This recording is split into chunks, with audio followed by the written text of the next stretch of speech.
Taxes was waiting around for your taxes to be done, which led to worrying about not getting any money back. Now Taxes is matching with a TurboTax expert who can do your taxes in a day to get you up to $4,000 fast with a refund advance loan. Now this is Taxes. Intuit TurboTax. Get an expert now on TurboTax.com. Expert filing only available with TurboTax Live Full Service. Refund advance has $0 loan fees and 0% APR. Refund advance loans may be issued by First Century Bank, N.A. or Web Bank. Terms apply. Subject to approval. The best late-night conservative talk show in America, Sackheads Radio. And listen, there are no people better on the air to give you the best in conservative talk than Sackhead Sean and Sackhead Clint. And we're working on the immigration papers for a certain other guy who happens to work here, too.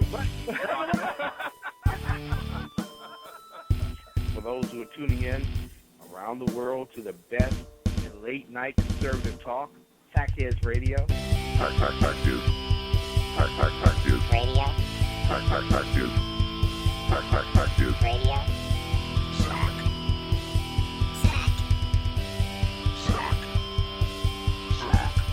The best late-night conservative talk show in America. In America. In America. And in this web was a large, I'm pretty sure it was the biggest spider I've ever seen.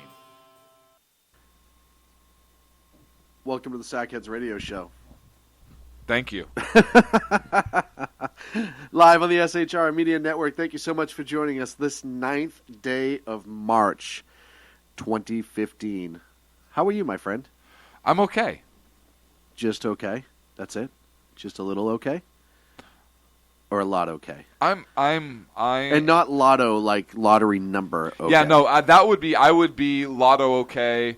I would be phenomenal. Oh, I think we all would be, actually. Right. Well, not all, because some people would not be as better. Like, they'd have to pay off, like, debt, or they'd have to, like, give money to an ex-wife, or...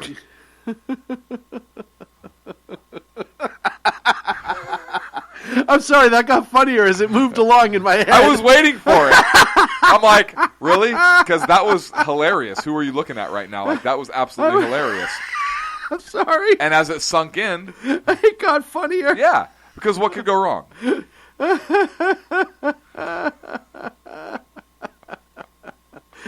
Oh, man, there is a lot to talk about this week. Nothing happened. It was another slow week in news. It was a slow week. Thank goodness that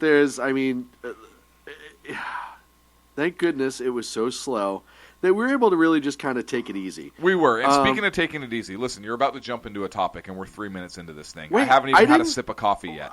I don't know what you're talking about. Okay, because I want to say, first of all, baseball. Baseball, yes. It is rolling. We're rolling right along, baby. Yeah. Spring training is here. I'm very excited. I am very excited as well. As we should be. As everybody should be. And if you're not American. Completely not American. Right. Yeah. Because at that point, it's just almost communist. I think communist is the good word to use for that. Which makes sense, right? Because Obama doesn't really follow baseball, I don't think. Right. I mean, he's a White Sox fan. He says he's a White Sox fan, but just like everything else in the world, he can't stay on one team. Like yeah. First he likes the White Sox, then he likes the Red Sox, but maybe that's because he had them confused, and then and then the Blue Sox, and they haven't even been ever. It's been a long time ever, and then the Black Sox. Then he realized it was actually Lives Matter, not Sox, and so it was a whole thing. Then it was Live Sox Matter. I don't even know where the hell that went. Yeah, I don't know, and these are all unconfirmed reports, but we're getting them from our source inside the White House, which may or may not be true. So. Oh, yeah. Lots of good things to talk about. But baseball is, I'm just, you know what? I'm looking forward to it. And it's going to be a good season all the way around. It's always that time of year, and it's spring. Everyone loves spring, so how could you go wrong with it? Is it spring? Well, it will be spring soon. Right, but it's still winter. It's still winter. And the clocks actually go back this weekend, right? We actually set the clocks back this weekend. You got to spring forward. Spring forward. Right. Oh, you didn't have to correct me. You knew what I meant. No, I didn't. Are we going to start the show off like this? Like what? With you getting defensive With because I want to be factually correct? Yes. Listen, I was wrong about something. So we'll shift the blame from you being wrong about something to me being wrong about something. I was wrong about something. For once. Yeah. Yeah, I was surprised. Right? Mitt Romney's a complete douchebag. I think Mitt Romney is to the point now where he is just trying to stay relevant.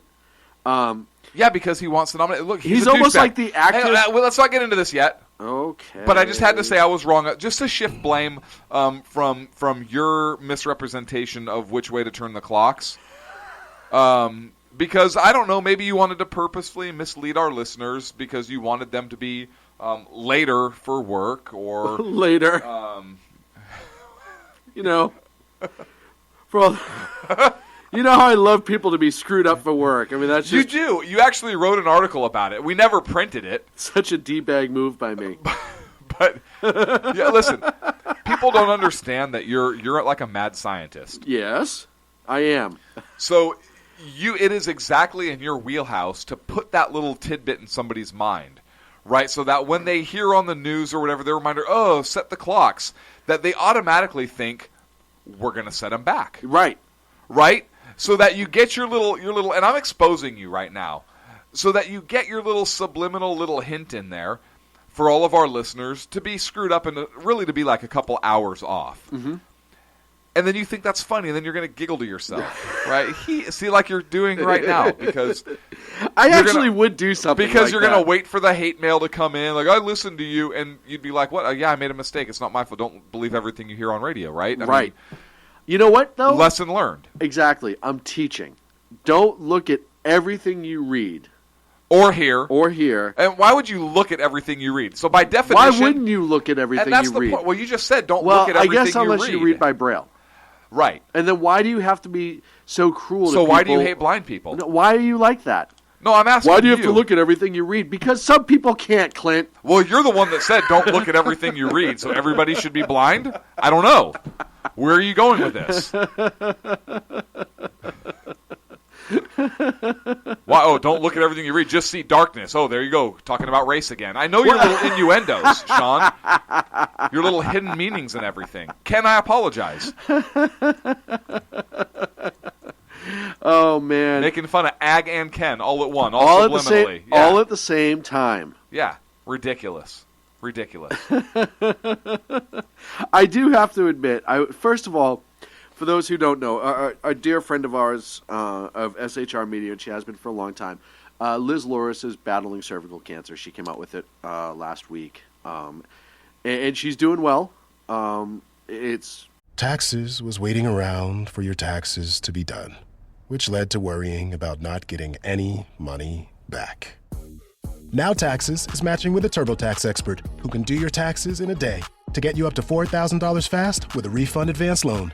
Now this is Taxes. Intuit TurboTax. Get an expert now on TurboTax.com. Expert filing only available with TurboTax Live Full Service. Refund advance has $0 loan fees and 0% APR. Refund advance loans may be issued by First Century Bank, N.A. or WebBank. Terms apply. Subject to approval. Joe Montana here.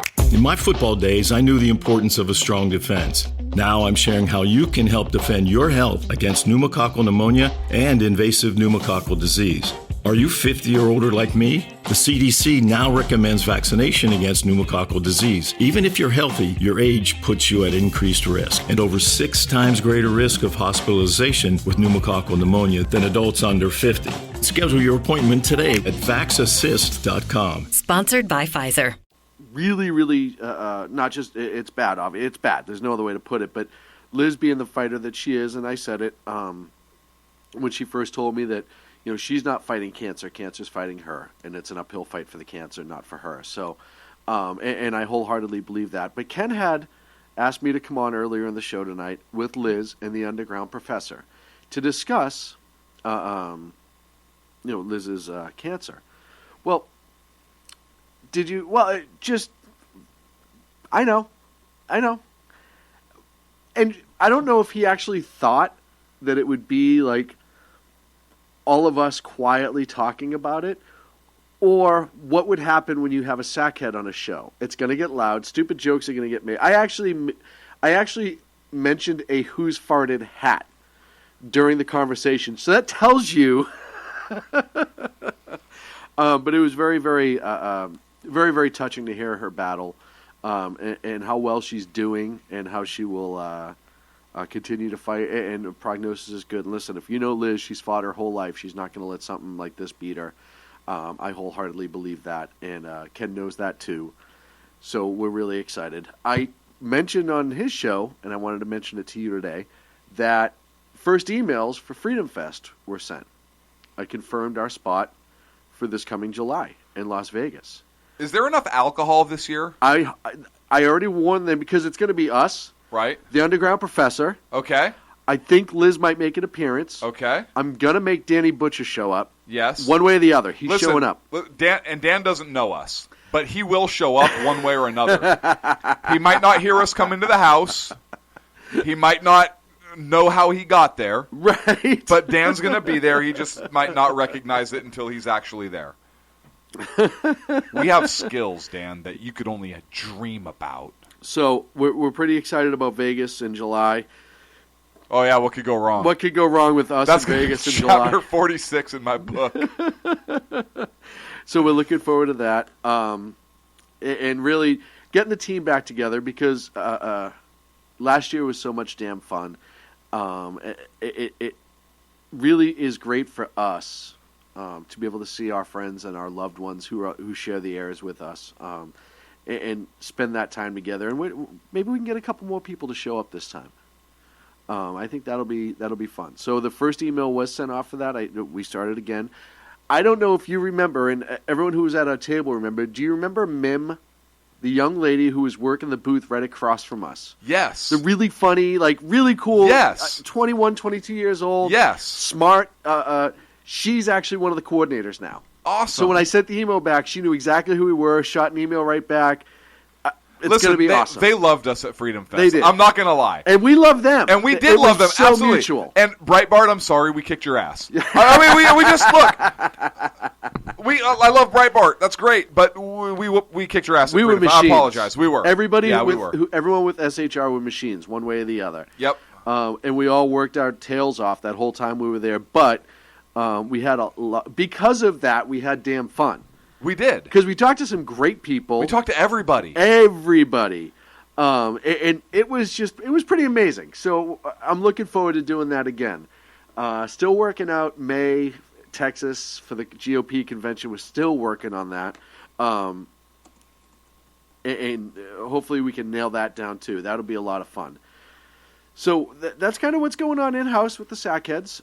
I know for those who are saying, well, what about Sacco? Sacco already said that if we do Freedom Fest, he will come out again for the 4 days. And by the way, for everyone who doesn't know, Sacco's in Vegas once a month partying.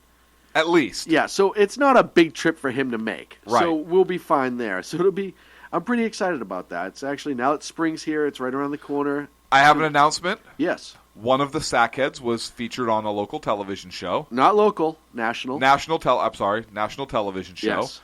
He's in studio with us right now. Is he? Yep. He's a fat little guy with a Boston accent. Well, the camera adds 30 pounds. I've noticed that. And I was like, whoa, Chris Farley. I mean, it was kind of weird. Here's me. Here's you. Here's me. Oops-a-daisy. I was like, what is this, SNL? Like, when did this happen? Don't think that didn't cross into my head at some point.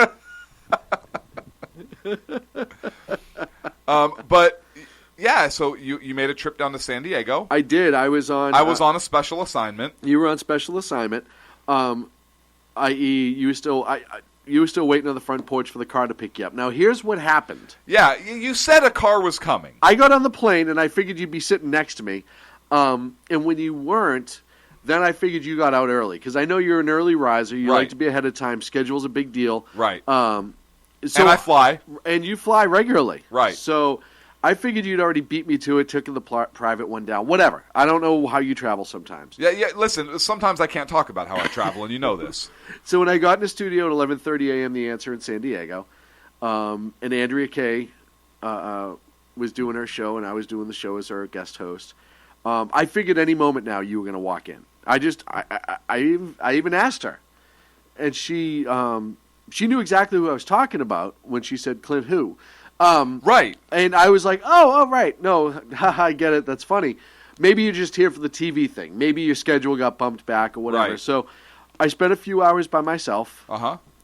meandering around sadly. And I got a text message. Yep, got a text message, which you didn't answer back because you're rude. Right, because you probably thought I was in airplane mode and traveling. Right. And Which I was. Yeah. But I ended up in Zimbabwe. Right. So Which is weird. So then the TV spot showed up, and I got there, and I'm sitting there in the green room, and I figured you were going to be there any minute, right? Uh-huh. And then I thought you were already in. I figured she called you in early before me, and then I was going to kind of get brought out for the last 5 minutes. Right. You know how things usually work out with us. Right, Where right. you're getting all the attention, and then, like, all of a sudden, you're like, Right, oh, because yeah. I'm the social media guy. Right, you're like, Right. oh, there's that weird guy Right. who sometimes talks on the radio with me. And I... You know, and even I look behind me because normally you call me Sean, so I'm like, who the hell? Yeah, oh, that's me is this Sacco time. It's here? me, Oh, right. no, it's me. And then I did the bit, and I was waiting for you at the airport afterwards. I figured, you know, I know that you take limos everywhere on a fairly regular basis. I had to. Yeah, had to I mean, I Uber. prefer to call them armored vehicles. I had to Uber. Uh-huh. And so I was waiting for the ride home, and you weren't there. So I don't know what the hell happened.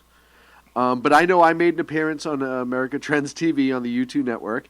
Andrea Kay was filling in for Dr. Gina Loudon and asked me quite nicely if I would come down and be a guest, and I was, and I greatly appreciate the opportunity. Taxes was waiting around for your taxes to be done, which led to worrying about not getting any money back. Now Taxes is matching with a TurboTax expert who can do your taxes in a day to get you up to $4,000 fast with a refund advance loan. Now this is Taxes. Intuit TurboTax. Get an expert now on TurboTax.com. Expert filing only available with TurboTax Live Full Service. Refund advance has $0 loan fees and 0% APR. Refund advance loans may be issued by First Century Bank, N.A. or WebBank. Terms apply. Subject to approval. We had a lot of blast, a lot of fun.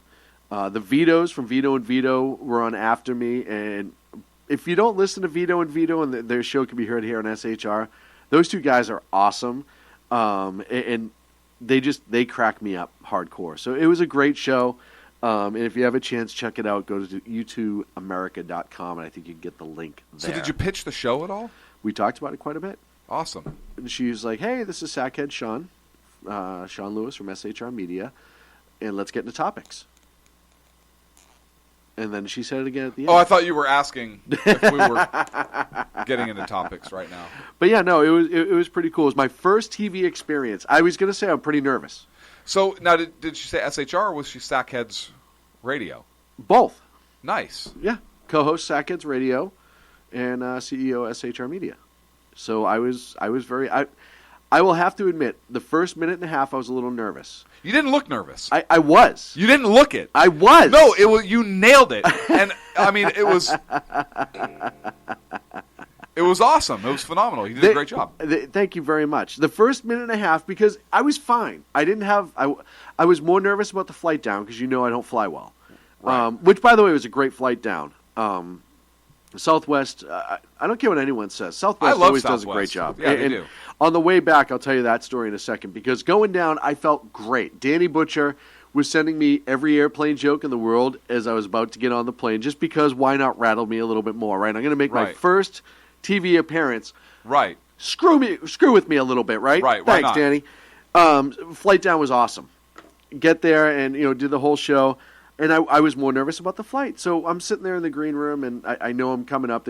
Dr. Gina was live from New York for the first segment, and then I was coming in afterwards. And I had, I'm listening, and I got my mic all set up and everything. And then as it was time to walk out, they go to break, and they were like, all right, you're going to sit here. We're going to set this up. And the producer is all running around and everything. And I looked into the camera, and I was like, holy shit, they're really going to put me on television? Of all people? Like... my fat tomato head. And then I look over at Andrea Kay, who's a beautiful woman, brilliant, and a great host, but she's also beautiful. And then I can see the screen back at me, because there's a screen that faces back, and I'm like, oh my God, what a contrast. Like, standing here, we're like the number 10, right? She's lean and thin and in great shape, and I'm round. So I could see in number 10 as I'm looking in this, and then I can hear the producer counting down. 5, 4, and I was looking for the handles to eject. Right? Because I was like, I can't do I this was wondering now. why you were pumping your arms. Like when the camera first came on, I was like, "What's he doing? What's?" I didn't know what that was. So as they led into it, and Andrea, who is just the consummate professional. I mean, she's just an awesome host. And fortunately, hostess. Right. Not the cupcakes. That's the first thing I think of. Right. Fortunately for me, she was able to carry me through the first minute and a half because I was a little nervous. And then once we started talking about topics, we were talking about politics. So then my big fat gums just started flapping, and then she couldn't shut me up. And I think I went a little time over before the commercial, but it was it was an amazing experience, and I'm really, really glad for the chance, and I can't thank them enough. I was asked to come back at some point, so I couldn't have blown it all that bad. Or they need somebody to clean the studio. I don't know which one it was.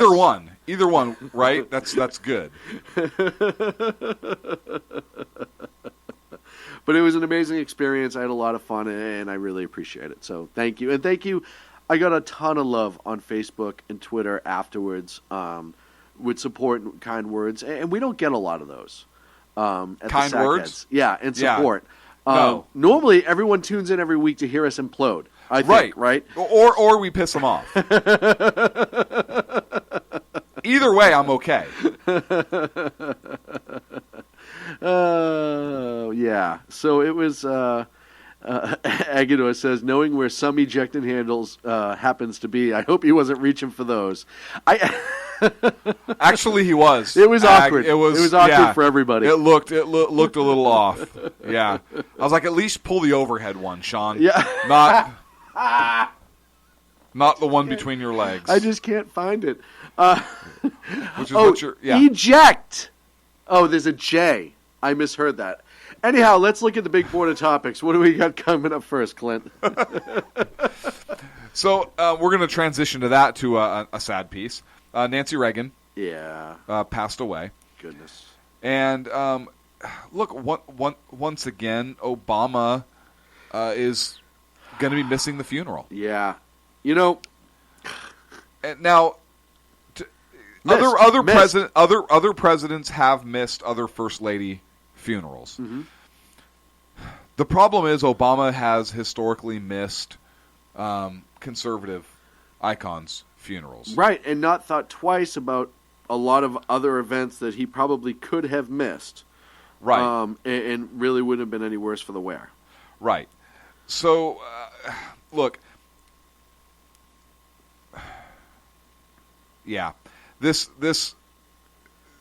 he's missed Scalia's funeral. He missed Margaret Thatcher's funeral, if I'm not mistaken. I believe so. Right? And now Nancy Reagan's. It seems to be a pattern with him.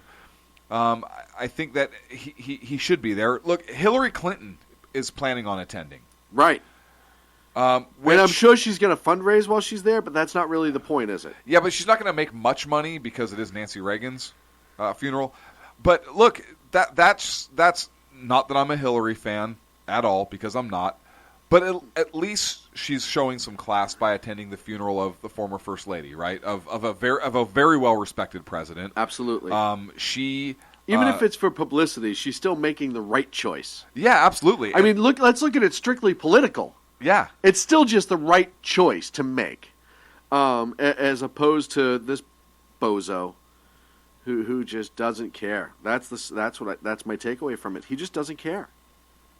He doesn't, or he doesn't choose to honor those conservatives. So I was a little upset. Now, Obama also did miss the funeral of former First Lady Betty Ford. Yes, back in 2011, and again there have been other presidents who have missed First Ladies' funerals, including Reagan. Reagan didn't attend the funeral of Bess Truman in 1982. However, other presidents have attended funerals, and again, this shows a pattern of behavior with this president, who has missed, like I said, like we talked about, other prominent conservatives' funerals. Well, and you know what? I think if he had actually gone to Scalia's, and was unable to miss this. And it'd be a different story, right? I think you could argue a little bit, even though his excuse now, listen, if he has a G20 summit or there's a major summit out of country, then you're like, okay, he has business to do, like, and not a summit that he's going to take a ski lift to and ski down. Right. Right. But it's for South by Southwest, the same thing that Snowden was at last year. I'm not saying anything against South by Southwest as an organization. I don't care for them, but that doesn't mean that they don't have the right to run their event. And I think it's a wonderful event. They invited the president. He's going to show up. But to miss Mrs. Reagan's funeral for essentially a nerd conference is asinine to me. And that just tells me that he's more interested in fundraising for the Dems and sticking it in people's faces that he doesn't have to go. What are you going to do, not vote him in? Right. You're not going to be able to bring this up on him again unless he's going for the prime dictatorship of the United Nations. Which is possible. Or unless he's going to pardon Hillary Clinton, and then if she gets elected, she's going to try and appoint him to the Supreme Court. Amen. One of the two. Amen. Wait, what? What? Something crazy is going to happen to that. I don't think he'll go Supreme Court. I think his ego is too big for that. I really do. Are you kidding me? Appointed for life where he can do his will? I don't think anybody would confirm him or should confirm him. Like I said, I think that's still beneath him in his opinion. I think he believes so much in the United Nations that that's his goal, is the UN. That's his goal as Secretary General of the UN. Or institute martial law and not have a presidential election year because of something. No, that would never happen. I do, and I just saw it. You saw in the it? chat Are you room. kidding me? Jersey Joe just said it, but I want your feedback from it. If Hillary is indicted and convicted and gets the presidential pardon, is she still qualified to be president legally? And I ask you because you have an amazing legal mind, and I know you read such things, and I want to hear your feedback. Jersey Joe says she is because it is a pardon, or that she's still disqualified. I'm sorry, he says she's still disqualified. So here's if it's a true pardon, if she's pardoned, is her record expunged?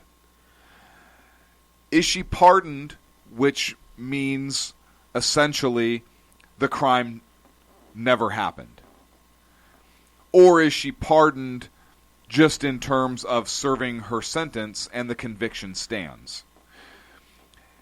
If the conviction stands and she's simply released from prison, released from custody, released from federal probation, whatever it is, and that conviction stands, then I would say that she would be disqualified DQ'd from holding public office because she would be convicted of whatever felony or high misdemeanor, high crime or misdemeanor. If the pardon expunges her criminal record and her conviction, and she cannot be tried again for that crime because double jeopardy still attaches, right, then I would think that she would be eligible to hold office. So my answer to that question is I don't know what impact a pardon has. I've never seen a criminal history with somebody that has a pardoned offense to see if that truly comes off their record or not. So that's my answer. And I don't know if that question's really been raised before. So if a presidential pardon expunges a record, which it could do, right? And if that's the case, then yeah, she would be eligible. Yeah, as long as it's a full pardon with expungement. Because and the once pardon, it's expunged, it didn't happen. Right, and that's the thing, right? It's as if it never happened. There is no criminal history there. And I'm trying to think. I don't know offhand if a presidential pardon expunges that criminal record or not.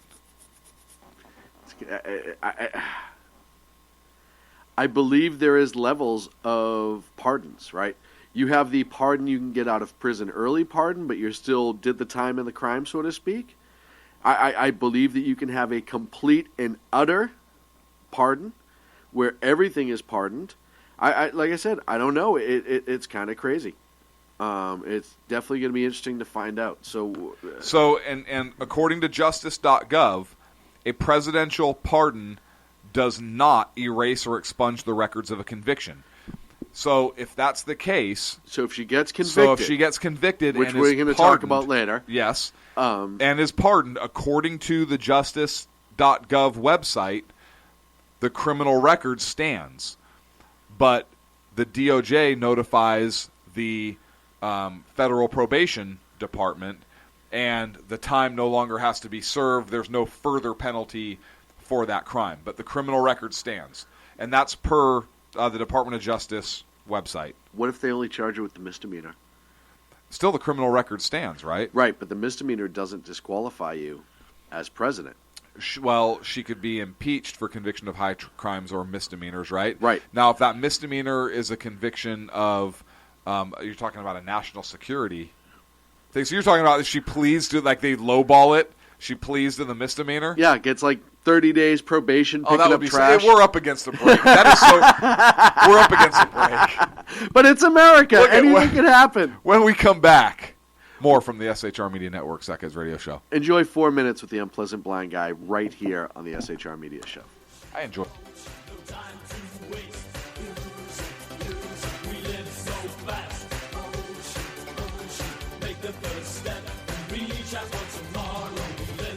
Time for an Unpleasant Blind Guy Conservative Bite. There's been a lot of talk in the 2016 election about compromise, about candidates willing to make deals and reach across the aisle. And that all sounds really good. But there's an uncomfortable reality that I'd like to talk about. Since 1989, the presidents of the United States that we've had have been increasingly less and less conservative, regardless of their party, and more progressive. Each one in their turn willing to compromise less and less on the side of the people, and more on the side of the collective.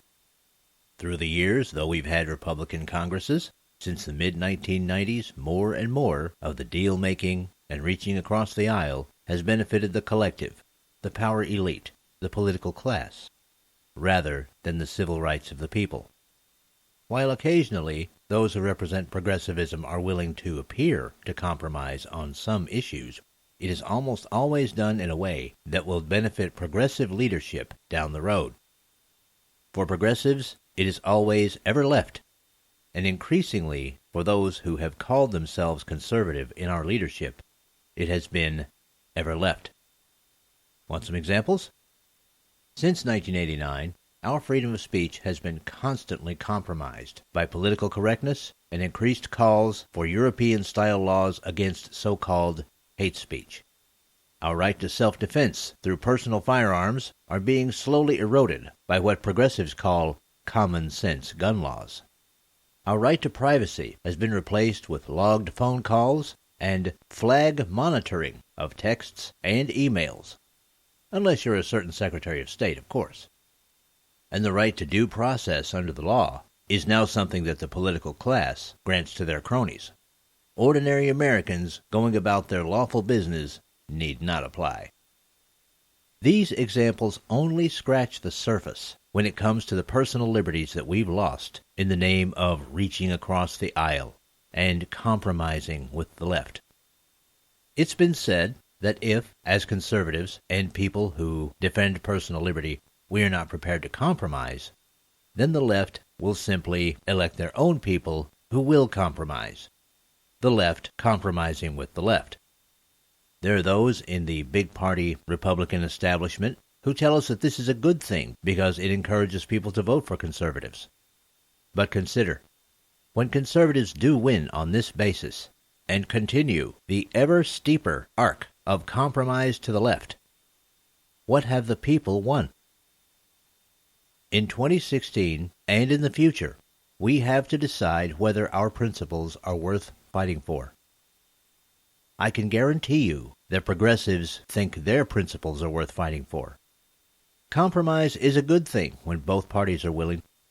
But let's face it, the left has decided that not only do they not need to compromise, they're not going to compromise.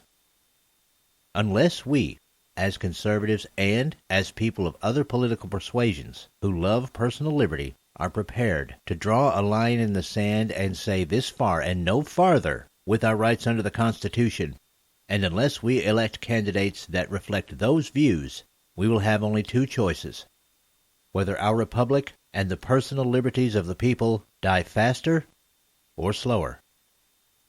This has been an Unpleasant Blind Guy Conservative Fight.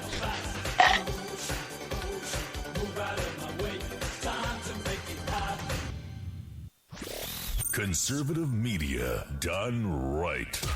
You're listening to the SHR Media Network. Times are dark. The people misled by corrupt politicians, lied to by establishment media, and deceived by the false messages of Islam. A nation in confusion needs a guide. It needs a man with a cane. I'm Dave Milner. Join me on Spreaker, SHR Media, High Plains Talk Radio, Live Rebooting Liberty, and YouTube for a unique brand of commentary on the Unpleasant Blind Guide. Because truth is not always pleasant. In a world controlled by corrupt politicians, You got a business. That you didn't build that. a team of ordinary men emerge from the ashes to give voice to the voiceless and hope to the hopeless. Sackhead Sean. Dude, I'm not saying cow for the stupid program. Sackhead Clint. All good friends of ours usually show up drunk. Also starring Sacco as the producer. I'm a little bit drunk, 'cause I'm drinking. They are the Sackheads Radio Show. Every Wednesday at 8 p.m. Pacific on shrmedia.com.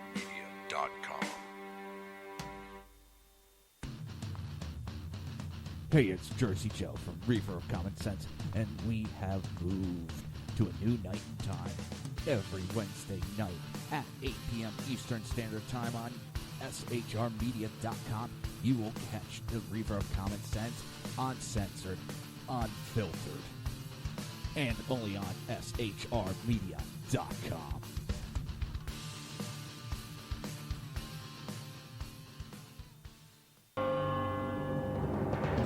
Hello, I'm Matt, a student at Hillsdale College. Here is Hillsdale President Larry Arnn on the continuing relevance of the Constitution. Many argue today that the Constitution is outdated because it addresses problems peculiar to the 18th century. Some parts of the Constitution do read rather quaintly. Consider the injunction against titles of nobility in Article 1, Section 9 of the Constitution. But is that so outdated?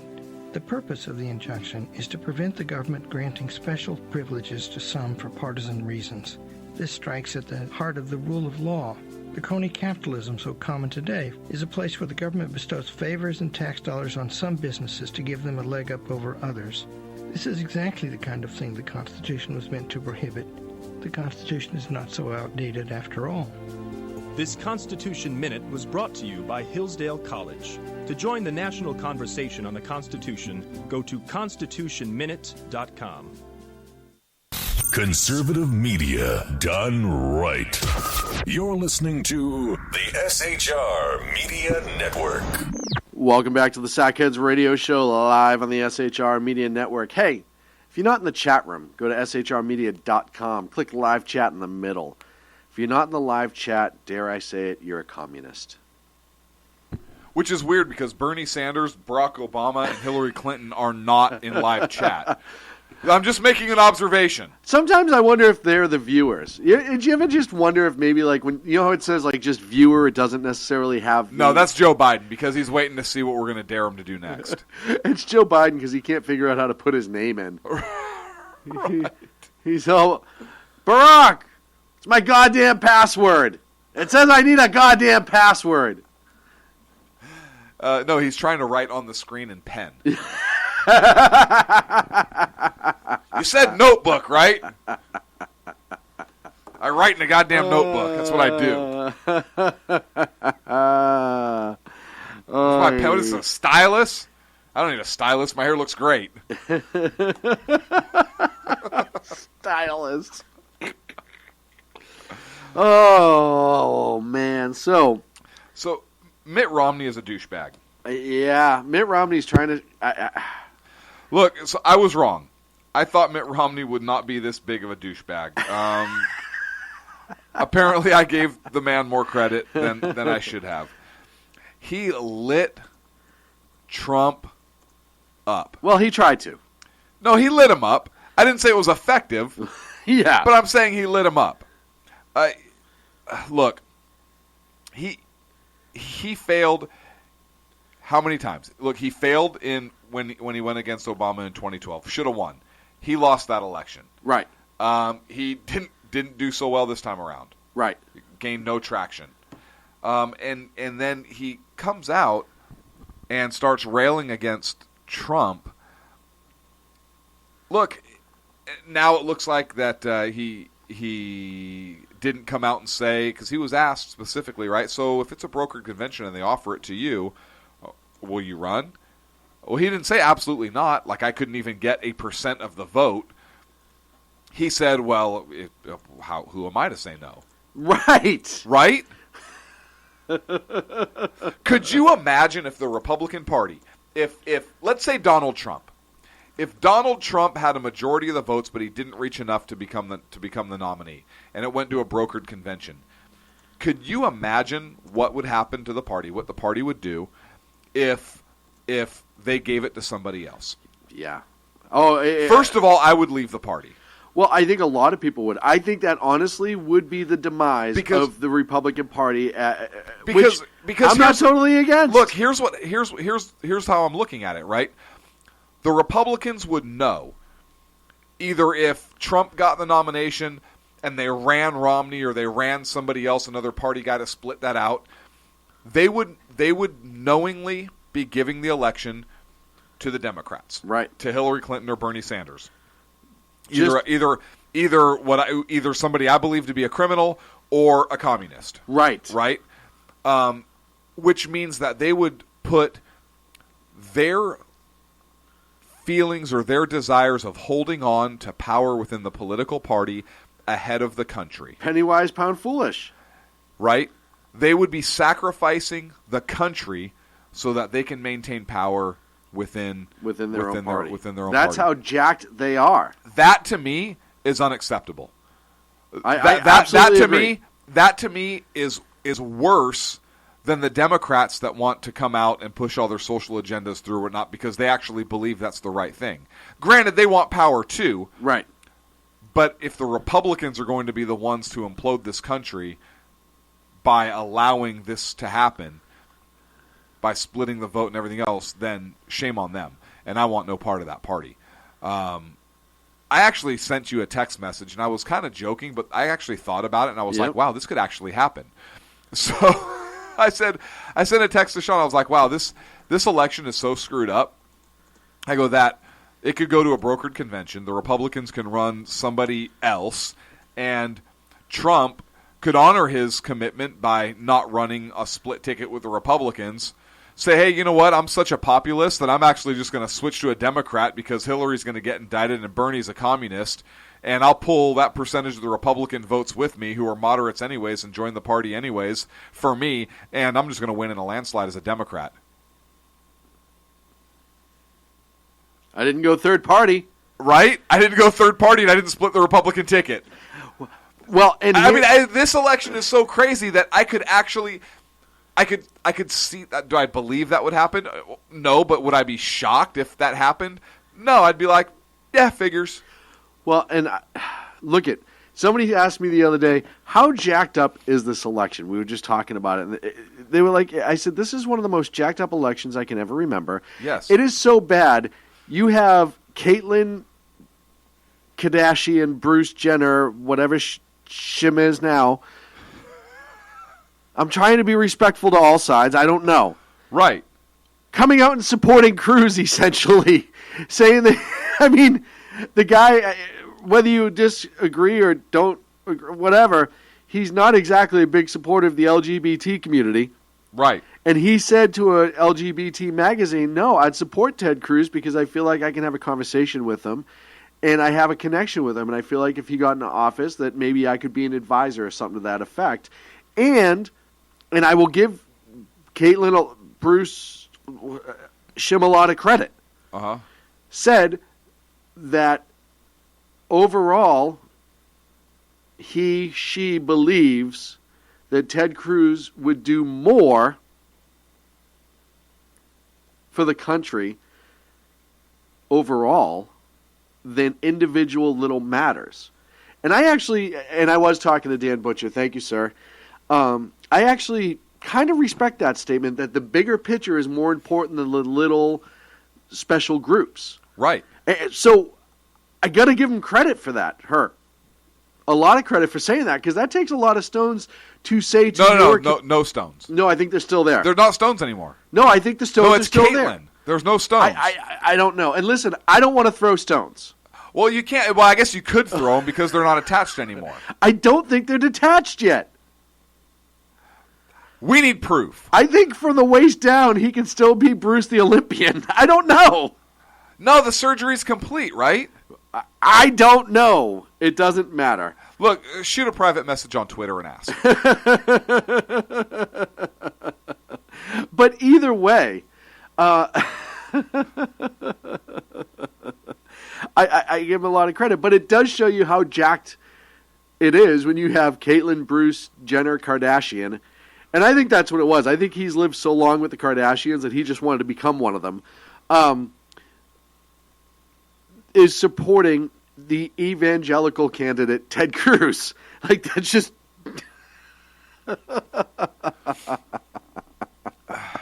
that shows you just how bizarre it is.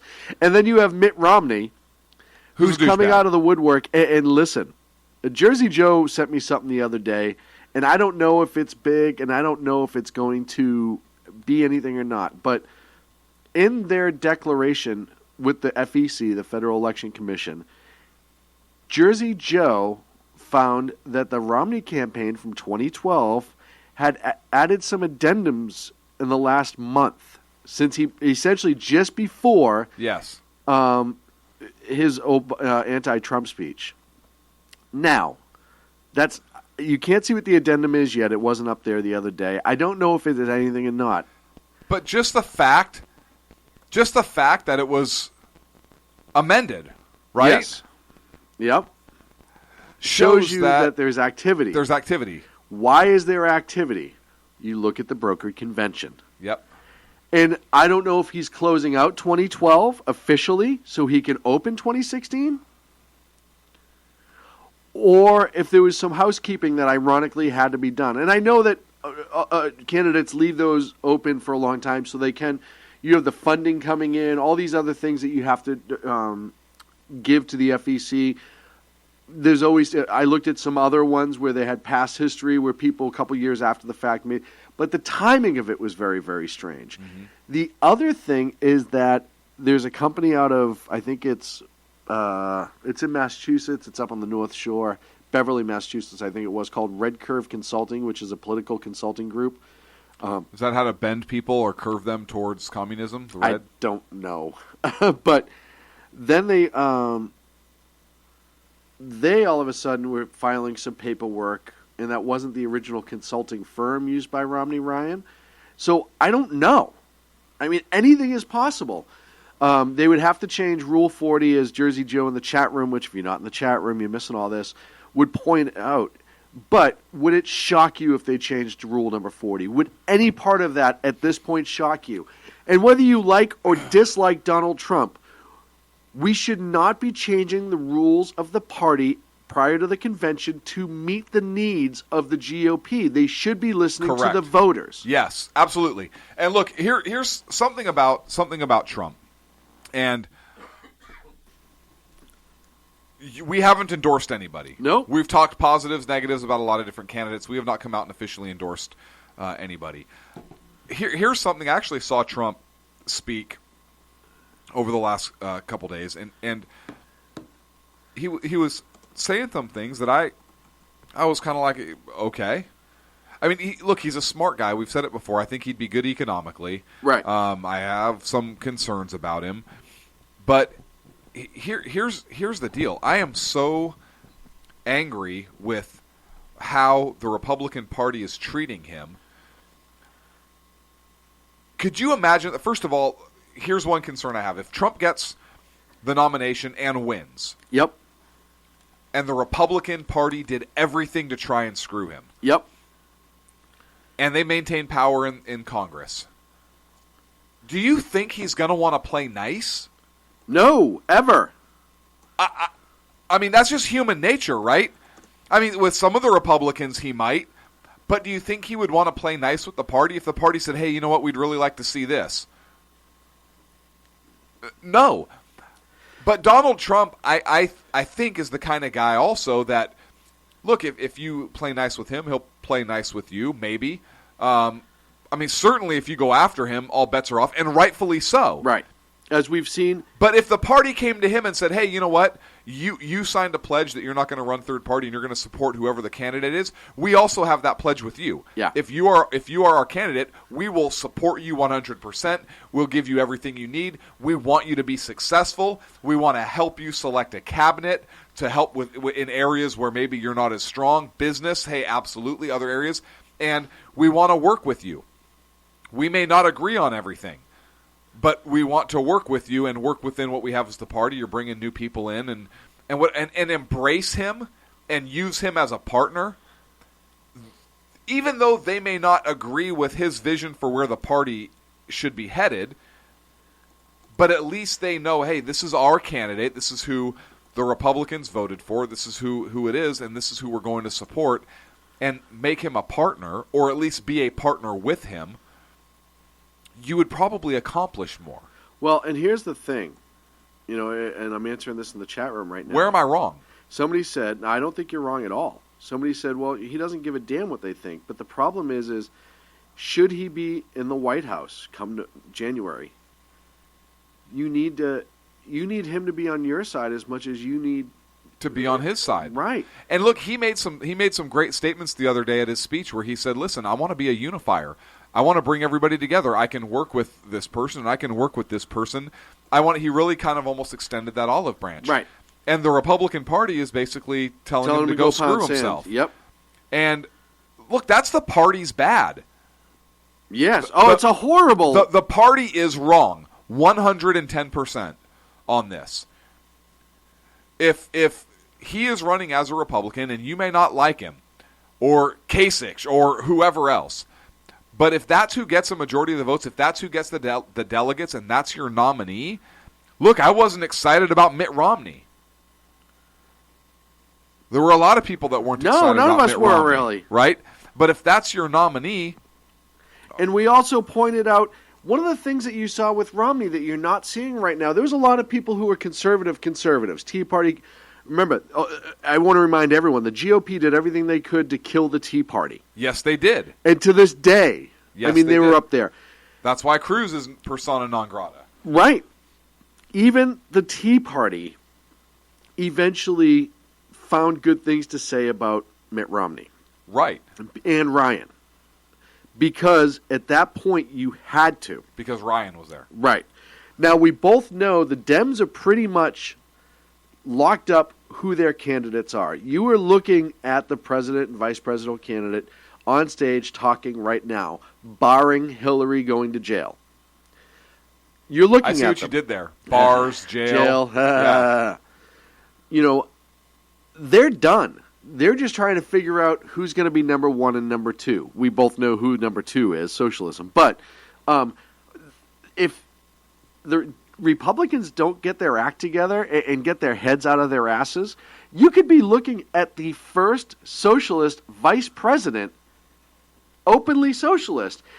And I'm telling you right now, the other thing that this is doing with you look at these debates, and it's nothing but attack on Trump instead of people trying to support why their position is better. Issues, and that's why Kasich was doing a little bit better. You're going to start pushing people away. And those people who have filed as independents just so they have the option come November, may turn around and be like, at least these two kind of get along. These guys can't, nothing. They are destroying Trump. And again, I haven't endorsed anyone I don't believe. No, I'm angry because, look, Trump has the support of a lot of voters. Trump is leading in the delegates. And there are people who are not doing well that I think are staying in this race, Kasich and Rubio, because they're trying for that brokered convention. Look, I know the Republican Party is not thrilled with Ted Cruz either. So the two people who are leading this thing, number one and number two, the Republican Party doesn't like. And the two party guys, I think, are hanging in there so that these two guys that aren't really liked, Cruz and Trump, they can't get the nomination. Right. That's what I believe. I believe that's why they're holding on, because the party is asking them to hold in there. I think that Trump, whether I agree with all his politics, don't agree with all. Obviously, I don't agree with all his politics, but I think that Trump, as the leader, this is the person that the people are voting for. You know, if the party doesn't support that in the end, I think that party should lose 40-something% of its membership. Well, and I really do, and I think that would be the end of the Republican Party, because I think you'd see the Trump people split off. A lot of people and I also think off. the Tea Party people might would just now say, then take their opportunity. Yep, hey, if we're splitting, you know we're what? splitting. We're done. And that's not a bad thing. It really isn't at the end of the day. Well, I understand. For the party, it's not a bad thing. For the country, it is. Election cycle. This election, exactly. Because that would guarantee that you would have a socialist in some position in government, and you would have a Democratic presidency. And how many Supreme Court? At least one Supreme Court vacancy now. Probably have a couple. Oh, yeah, because if the Dems get in the next election, you're going to see Ginsburg retire. I think she's going to retire in the next presidential term, regardless of who's there. But she'll do it early. Yes. So this next president is going to have a couple Supreme Court nominees. Especially if they get the Senate back. You will see Ginsburg go right away and not wait for 2 years where they could lose the Senate again. Yes. So I'm just saying, it's deplorable. Look, it's a big deal. This is a big deal for our country, and that's why I'm saying if the Republicans do that and they split it out and they caused the Democrats to win this election, I'm done with the Republican Party. I mean that would just be. I mean, I'm kind of done with the Republican Party as it stands anyhow, because what we saw how they treated the Tea Party was a big thing for me. Oh yeah, and we've talked about this either. We don't vote party line. Neither one of us do. Right. We have leanings for sure. I mean, we're conservatives. We make no bones about that. You know, I typically have voted Republican, but I haven't voted straight party line ever. I vote the candidate.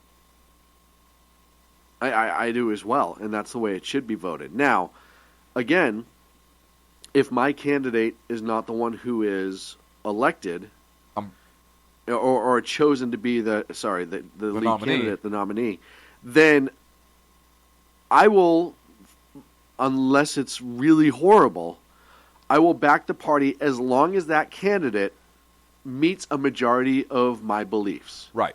And principles is a big one.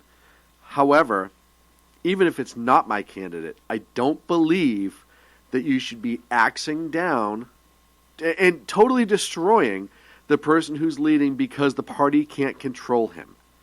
Right. And that's what this has become. It's a hatchet job, a complete hatchet job. And that's all you hear out of the establishment candidates who are left. And I'm sorry, Cruz has become an establishment candidate, in my opinion. I say it right now. If Rubio drops out before Florida, a deal was cut between Cruz and Rubio's people for Rubio to be the VP nominee if Cruz gets his voters and moves forward. Yes. That backroom deal was brokered by the GOP.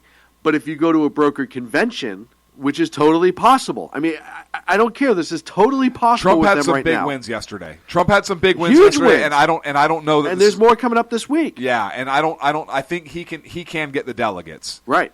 If he keeps on this path, he's going to get the delegates. And if it goes to the broker convention, I'm sorry, you're going to see Romney up there. They're going to push him up to it. I really believe that. You're going to see Romney Cruz, because they saw what they did last time. They screwed it up, right? And I want to know, too, all of a sudden Mitt Romney has a pair? Where the hell was that Mitt Romney when he was debating Obama, when he was campaigning? Where was that Mitt Romney? He has plenty of a pair. You know what? Mitt Romney is being told to have a pair. It's almost like they took him off Caitlyn and put him on Mitt. Yeah, and maybe they did. Maybe Caitlyn put him on Mitt. Because that's the only thing I see right now. People don't want Mitt Romney. There's a reason that he's not in this thing right now. Yeah. People don't want him. The establishment might want him, but people don't want him. So if the establishment says, well, too bad, this is who you're voting for, guess what? I'm not voting for that. I hate to say it. I think people generally liked Romney up until about 2 weeks ago as a person, even though they never would vote him into office. They were like, he's not a bad guy. Right. He just didn't have what we wanted. Right. Okay, and I was okay with that. Right. Now, I think douchebag. This shows that he is a petulant child. We actually... Why didn't I have this many people when I was running? People don't know that we have... Because you were feckless. People don't know that we have a douchebag award. And Mitt Romney is actually one of our final nominees for the 2016 douchebag award from the Sackheads radio show. Oh man, we're up against a break. We are, we are. When we come back, I want to talk about the fighting that's going on the Democrat side, because I want to talk about the question of equality amongst candidates. That and a couple more things here on the Sackheads radio show live on the SHR Media Network. Well, I was going to tell them what those couple things were. No, go ahead. No, it's okay. Okay. Conservative media. Whatever. Are you done? Oh, yeah, I've been done, apparently. Done right. Well, I don't want to cut you off. You already did the commercial. You're listening to the SHR Media Network. Times are dark. The people misled by corrupt politicians, lied to by establishment media, and deceived by the false messages of Islam. A nation in confusion needs a guide. It needs a man with a cane. I'm Dave Milner. Join me on Spreaker, SHR Media, High Plains Talk Radio, Live Rebooting Liberty, and YouTube for a unique brand of commentary on the Unpleasant Blind Guide. Because truth is not always pleasant. In a world controlled by corrupt politicians, You got a business. You didn't build that. a team of ordinary men emerge from the ashes to give voice to the voiceless and hope to the hopeless. Sackhead Sean, Dude, I'm not saying Kafka was stupid, bro. Sackhead Clint, All good friends of ours usually show up drunk.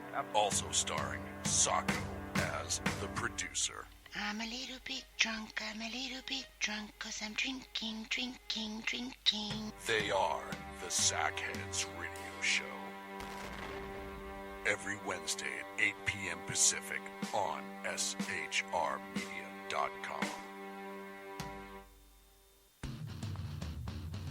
Hey, it's Jersey Joe from Reefer of Common Sense, and we have moved to a new night and time. Every Wednesday night at 8 p.m. Eastern Standard Time on shrmedia.com, you will catch the Reefer of Common Sense uncensored, unfiltered, and only on shrmedia.com.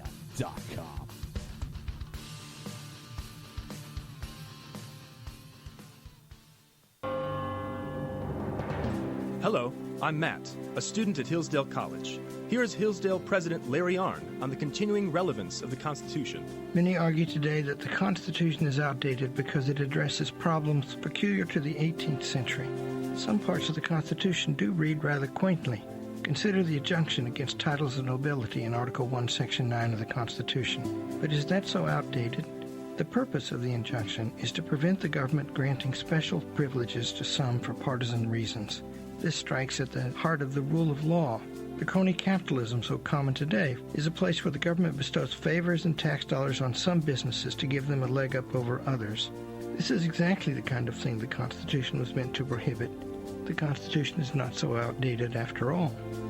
This Constitution Minute was brought to you by Hillsdale College. To join the national conversation on the Constitution, go to constitutionminute.com. Conservative media done right. You're listening to the SHR Media Network.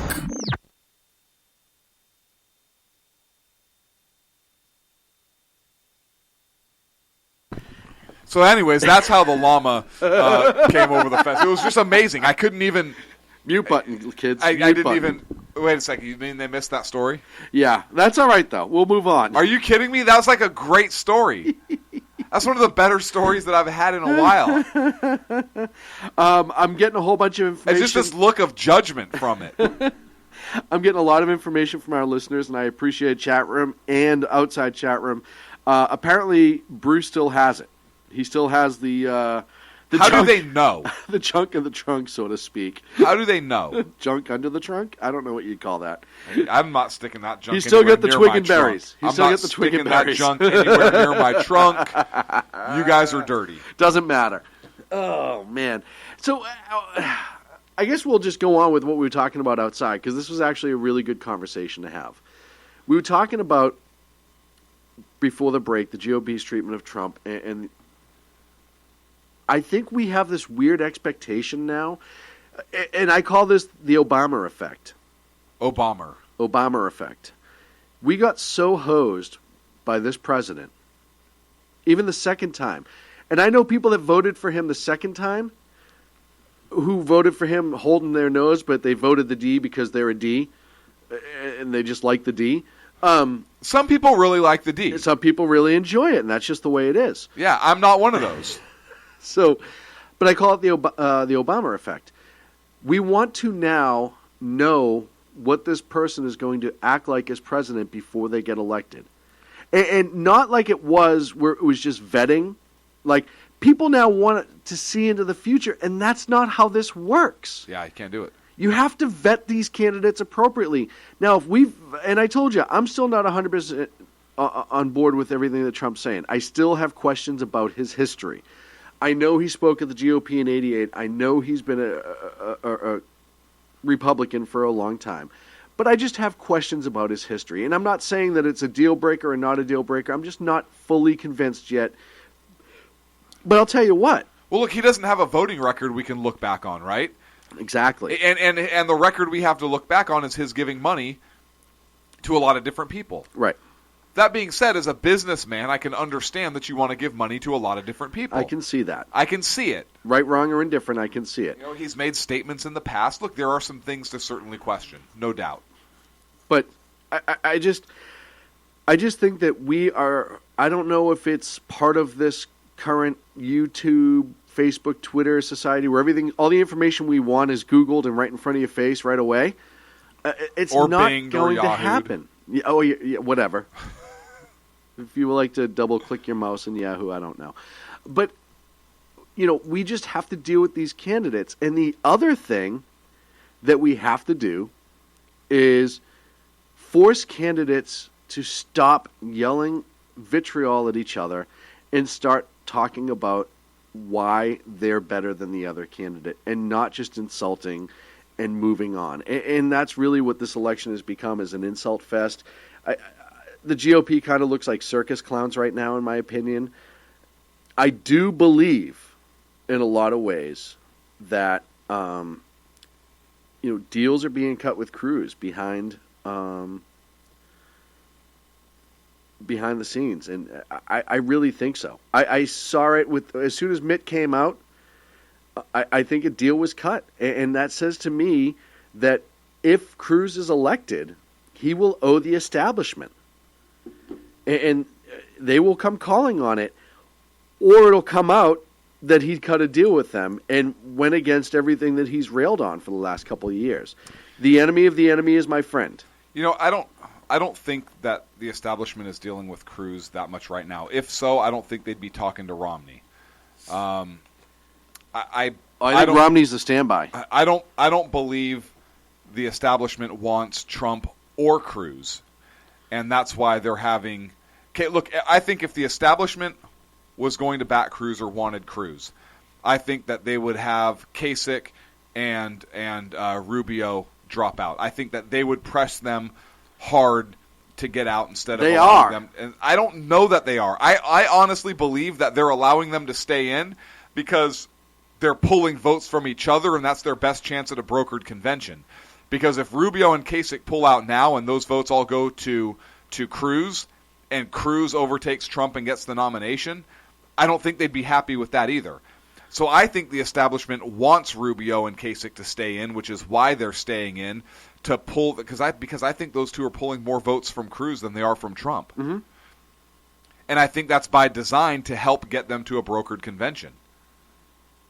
That's what I believe. And so I don't believe that they want Cruz. I don't believe that they're working. Now, if it really comes down to it and it's Cruz is really getting closer, then maybe there might be the party might approach Cruz for some backroom deals. I just don't see it there yet. Otherwise, I don't think they would have pulled Romney out. Well, of mothballs. Have you ever smelled mothballs? It smells like Romney. How'd you get their little legs apart? That's just... I had a couple tweezers. Anyhow, so we've already assassinated the right for a little while. Let's talk about the left for a little bit. Please. First of all, which is what we should be focused on. We're a conservative talk network. Our whole 2 hours should be attacking the left. That's what we should be doing. You have Bernie Sanders with the upset in Michigan. And that's amazing to me. Considering a state that should know better, and I don't know if it's just people are very, very caught up in what's going on with Flint in the water right now, so they're emotional. I don't know if it's because Hillary looked like an idiot trying to just be Hillary. I don't know if it's Bernie's statement about white people not knowing what it's like to live in a ghetto, which to me was the strangest statement.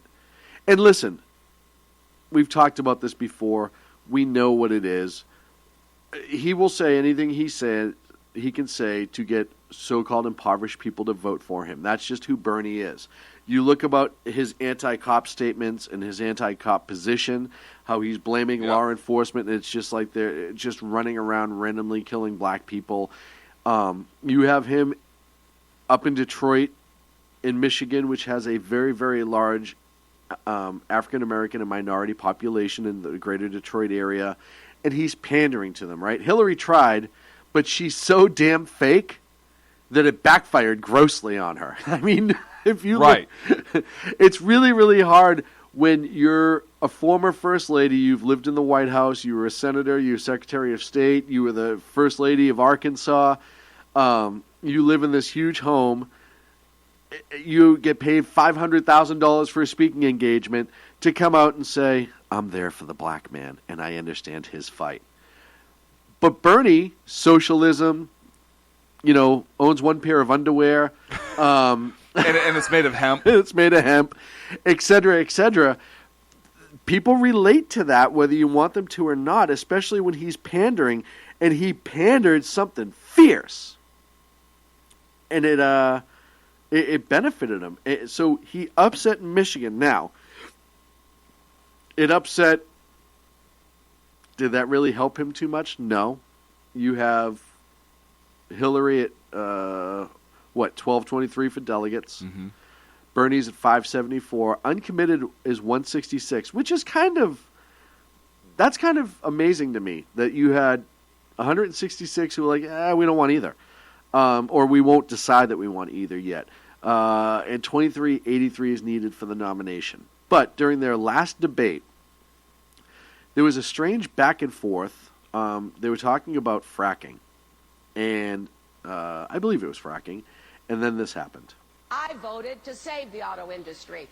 Auto. The money that ended up saving the auto industry. I think that is a pretty big difference. Well, if you are talking about the Wall Street bailout, where some of your friends destroyed this economy... excuse me, I'm talking. Let him respond. If you're going to talk, tell the whole story, Senator Let Sanders. me tell my story, you tell yours. I will.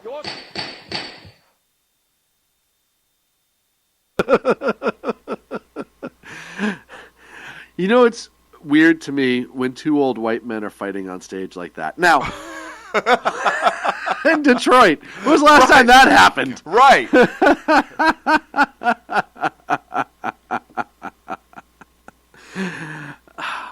So immediately, social media went crazy that Bernie Sanders said the words, and respectfully, she made a statement. He was rebutting. She tried to cut him off, and he said, "Excuse me, I'm talking." Now, I actually thought that it was a very, if there's class, if you will, in these debates, I thought it was a classy way to say, "I'm not done." He could have just said, "Shut up, I'm not done," which would have been very Sanders-esque. Right. Right? Or Trump-esque. Yeah, Bernie Sanders. I want to see Sanders Trump. Sanders constantly reminds me of every Scooby-Doo villain. I would have got away with it if it wasn't for the goddamn banks. Like, he does. He strikes me like, and he probably drives around in the Mystery Machine, so it's appropriate. Right, but his actually says free candy on the side. Right. Free gynecological exams. What's the problem? Anyhow. And he's come a long way since writing about in the 70s how it was okay to fantasize about raping women, which he wrote, by the way. That's part of he wrote an essay. No, that's not true because he's a Democrat and Democrats love women, and that would right. never happen, that right? Would never happen. But either way, social media went insane that he dared cut off Queen Hillary. And then all of a sudden it was about, oh, he's anti-female and this was a sexist statement, blah, blah, blah, blah, blah. When we have the conversation about equality, and it is very, very common for candidates on a debate stage to interrupt each other. It's been going on for years, since the beginning of the debate, since when debates really first started, right? Are we talking like... In general. Like in ancient Greece? Yes. Rome? Yeah. Absolutely. Sackhead's radio show? Sackhead's radio show. Absolutely cut each other off. Now, will I admit the last couple elections it's got a little bit more circus sideshow than it had been in the past? Sure it has. But when you're dealing with another candidate and you're trying to get your point, they try to cut you off, it is completely normal for you to say, hey, I'm not done talking, and move on and finish your statement. Bernie did this, and the left-wing media and all the Hillaryites, the Hillary zombies, the Hill Dog zombies, took to social media, oh, he's a sexist, he's anti-woman, look at how he cut her off. What a bastard, essentially. When you're in an election and you're trying to be the president of the and I'm sure that the Hillary team had something to do with that social media push. When you're in an election cycle and you're trying to be president of the United States, I don't think you should have a thin skin.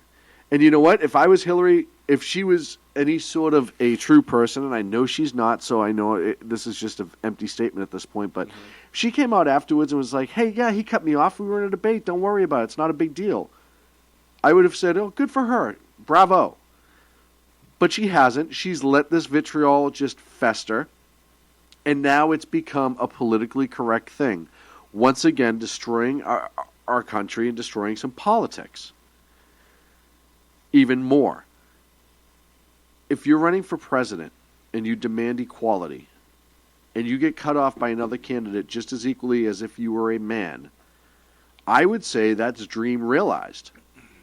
Because instead of him just stepping back and going, oh, I'm sorry, Mrs. Clinton, please continue, because he's so afraid to offend somebody, or he's so afraid to step up and treat her like an equal candidate, I would think that would be more sexist.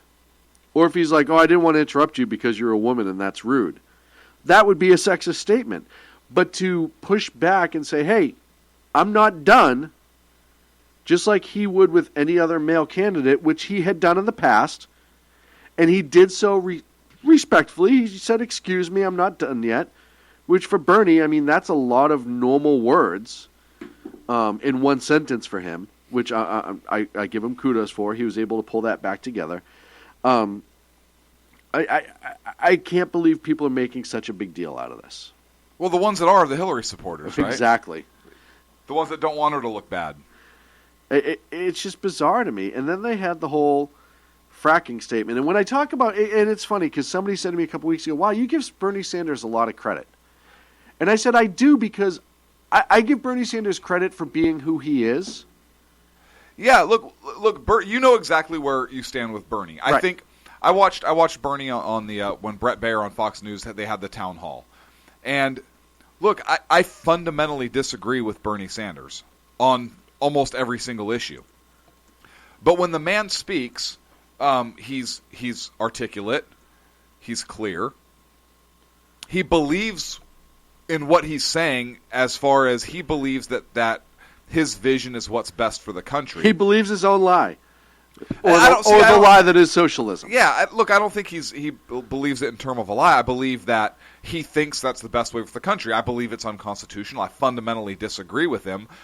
But what I like is, with some of the questions, he says, listen, this is my position, and he says, you may disagree with me. Right. And we can have that discussion, but this is my position. No, I agree with you. And that's what I like about Bernie Sanders. Right. Not that I would ever support him as a candidate. No. But what I like about him is he says, hey, listen, we may disagree. However, this is my position. This is why I think that way. Yeah. You don't have to agree with me. And I think that's missing in politics today. Yeah. For the most part. I would love to see that on the Republican side. I agree. But because at least Bernie Sanders is engaging in the conversation. And he doesn't get offended or throw a temper tantrum when he got some of those questions that he didn't like. He said, hey, thank you for the question. It's a very important question. We may disagree, but here's what I think. And that's why I like Bernie Sanders. It's not that I like him and say, oh, I think he'd be a great president. No, he'd be a horrible president. He'd be a horrible president. But But he's true to who he is. He is, and he's unapologetic for it, and he's willing to at least engage the other side in discussion. Exactly, and that's what I said. As far as being a person of their own principles and not giving up their principles, Bernie's the most honest candidate that the Dems have run in 12 years, or longer, for that matter. You know what I mean? The whole thing about fracking was great because it actually showed you the difference between the two of them. They were having a conversation about fracking, and essentially they asked, Hillary if she'd support fracking, and she essentially went down the road of, well, if it's done in a safe way, and we know that it'll have minimal impact, and there are ways to do it with minimal impact to the environment now, blah blah blah blah blah, then I would support it. But that would be, the standard is so high that it would be absolutely minimal. Typical left. Oh, right. No, I want the EPA and all that other stuff. I'm going to make sure it's really, really tough. Wink, wink, oil companies. Exactly. But I'll make sure that something else is there. And then they cut to Bernie, and they're like, same questions. He's like, absolutely not. End of story. There was nothing else after that. There was no caveat. Pardon me. So, to me, I was like, okay, at least you know where the guy stands. There's no shystering outside of the fact that he believes in socialism, but I think that's more of a mental illness than anything else. I mean, here's a guy who honeymooned in communist Russia. Literally honeymooned in communist Russia. The guy's never had a job until he was 43, and then he was elected into office, which, I hate to say it, but there's a lot of socialism in government. When you get things handed to you, you get things paid for, like all this other stuff. Yeah, you have to show up and put a tie on occasionally, but that's just the way it is. But out of the two of them, I understand why people are being attracted to him. I've said this before, I'll say it again. He's kind of the Trump on the left. He says what he feels, he's not apologetic, and he keeps going. So, I understand why. Are you feeling the burn? No, fortunately. I just... Because they have shots for that. I just understand when I look at all these pundits on the left, CNN, MSNBC, who write for all these liberal rags, Yeah, I want to bring something else up. Hold on, just let me finish my thought. I will. Well, no, because we never interrupt each other. No, God, no. Excuse me, I was talking. Yeah, no. Where's the pundits on the left coming to my defense for that? I'm sorry, go ahead. But when I see that they're totally dismayed that he actually stole Michigan, I'm like, I don't think so. I don't think it's as shocking as you think it is. You're just mad that your establishment person didn't just run the gauntlet on it. Right. Sorry. Yeah. Now, please, I'm very sorry that I was not finished when you were ready to speak. I now hand the mic over to you, my friend.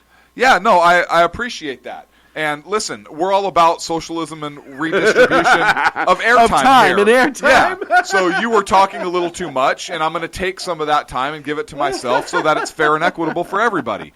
You know what? Forget. I don't even know what I was going to say. This just doesn't even matter anymore. Look. Go on. I don't even know what I was talking about. I really don't. I forget. That's how unimportant it was. But it was something really awesome. Trust me. I'm gonna have a Donald Trump moment. Listen, what I was about to say was going to be beautiful. It was just going to be magical, and it's really going to be something special. And look, I can't tell you what I was going to say, but when I get more airtime, I'll let you know what I was going to say, and you're just going to be amazed. We're gonna make this show great again. It's going to be beautiful. And listen. Trust me when I say that this show is going to be the most amazing show on radio, and it's amazing. I'm really excited for what we have coming up. Well, What?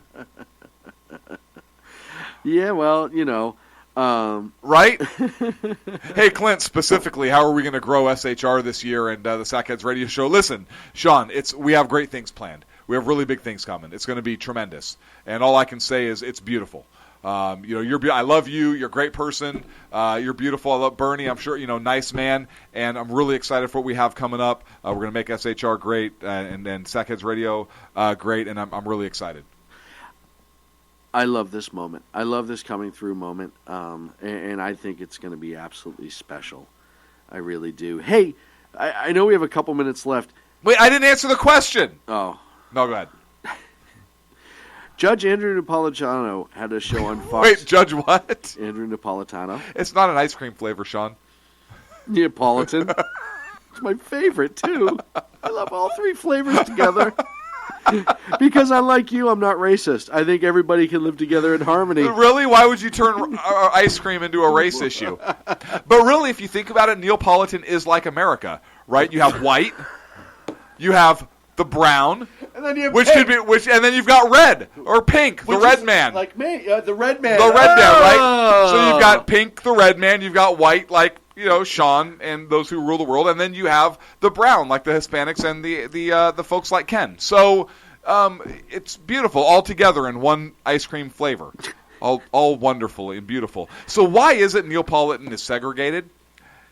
Is it that the makers of Neapolitan ice cream believe in segregation? Yeah, there's no swirling crossover, right? There's no swirling, no swirling at all. And I think it's funny that on the carton on the outside it says "Never let melt together." I think that's just wrong. Right. It says keep frozen so that they no cannot matter mix. Right. Not even in your belly. Like eat each flavor individually. I was going to talk about Judge Knapp being canceled. Did you say Judge Nappy? Judge Knapp. With Fox canceling Freedom Watch on Fox Business. But you know what? That doesn't seem as important as ice cream right now. I don't know why fucking ice cream is all of a sudden, I want ice cream, damn it. So do I. Oh, you're the one that said Neapolitan, okay? I did not. You did. I hacked his last name. I didn't say said Neapolitan. Judge Neapolitan. I was like, it's delicious. Neapolitan what else is my do I need to? Favorite ice cream. What else I've do I never need gotten to it wrong. judge? I've never gotten it wrong. You can wake me out of a dead sleep drunk with a punch to the head, and ask me what ice cream has 3 different flavors. I'll jump up, yell Neapolitan, then go to the store and get some. Right. Don't screw with me on Neapolitan, all right there, Big Nose? Listen, Fatty, you're the one that said Judge Neapolitan, and I was like, delicious, and then you went off on a whole rant about how racist you were. That's all I'm saying here. Wait a minute, what? Yes, thank you. And I know now why it's your favorite ice cream. Makes perfect sense. Everything segregated, you love it. Makes sense to me. Blatant bigot strikes again, even in ice cream flavors, folks. Can't get away from it.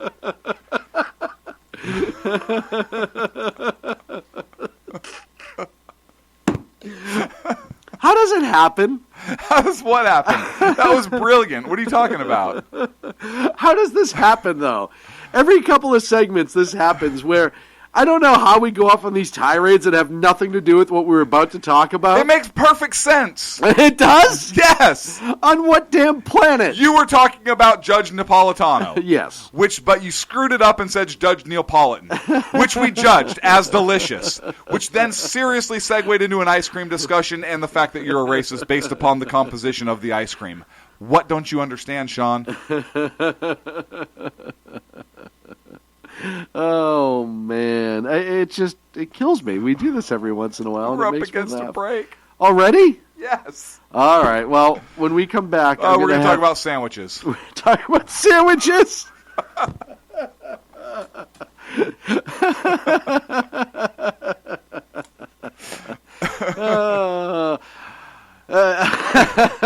So if we were going to make a sandwich... really quick. Oh, man. So Agador says, stop talking about ice cream. Nothing's open this late at night. And Golf Dog says, now Ag will be out on the street walking blind looking for ice cream. I don't even know how to respond if that was intentional or not. Hey, Ag. Uber your way to a 7-Eleven or something and grab some ice cream. Dude, he's up in the sticks. He's up in God's country. That's no not my 7-Eleven. fault. Prepare. Man, I will not have insults of people with disabilities on this show. Listen, we're up against the break. You got There's it, a Big store Nose. right down the block. We'll be back in 8, 9, 10 minutes. Can I get there and back with Neapolitan in time? With Judge Napolitano. All that and more on the Sackheads Radio Show live in the SHR Media Network. Conservative media done right. You're listening to the SHR Media Network. Times are dark. The people misled by corrupt politicians, lied to by establishment media, and deceived by the false messages of Islam. A nation in confusion needs a guide. It needs a man with a cane. I'm Dave Milner. Join me on Spreaker, SHR Media, High Plains Talk Radio, Live Rebooting Liberty, and YouTube for a unique brand of commentary on the unpleasant blind guide. Because truth is not always pleasant. In a world controlled by corrupt politicians, You got a business. You didn't build that. a team of ordinary men emerge from the ashes to give voice to the voiceless and hope to the hopeless. Sackhead Sean, Dude, I'm not saying Kafka, stupid pro. Sackhead Clint, All good friends of ours usually show up drunk. also starring Sacco as the producer. I'm a little bit drunk, I'm a little bit drunk, 'cause I'm drinking.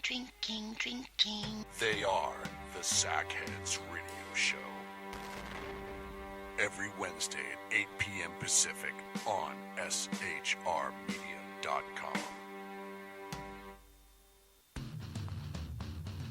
Hey, it's Jersey Joe from Reefer of Common Sense, and we have moved to a new night and time. Every Wednesday night at 8 p.m. Eastern Standard Time on shrmedia.com, you will catch the Reefer of Common Sense uncensored, unfiltered, and only on shrmedia.com.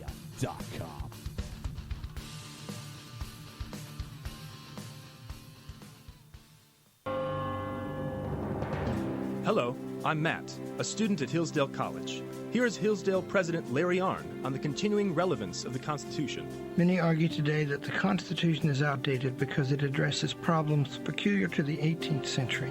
Some parts of the Constitution do read rather quaintly. Consider the injunction against titles of nobility in Article 1, Section 9 of the Constitution. But is that so outdated? The purpose of the injunction is to prevent the government granting special privileges to some for partisan reasons. This strikes at the heart of the rule of law. The crony capitalism so common today is a place where the government bestows favors and tax dollars on some businesses to give them a leg up over others. This is exactly the kind of thing the Constitution was meant to prohibit. The Constitution is not so outdated after all. This Constitution Minute was brought to you by Hillsdale College. To join the national conversation on the Constitution, go to constitutionminute.com. Conservative media done right. You're listening to the SHR Media Network. And we're back here on the Sackheads Radio Show live on the SHR Media Network. Hey, folks, join the fight. If you look me up at Edge of Liberty on Twitter, I've put out my disdain for segregated ice cream. Please retweet to all of your friends, and we can end this. We need to end it because it's just horrible at this point. This is what we use our powers for? Oh, man. So, I was asking people for their favorite ice cream going into break. Agador has chocolate ice cream and then tops it with Quick. Nestle's Quick. That's pretty awesome. And then, let's see, we've somehow talked about food enough that Golf Dogs is going to look for a sandwich. So, you know, we not only expand your mind, but your diabetes on the show, on the Sackheads Radio Show. Absolutely. Hey, so... Hey, I retweeted yours. I'm getting to it. I can't do two things. I can't run the board and go to retweets all the time, Sackhead Clint.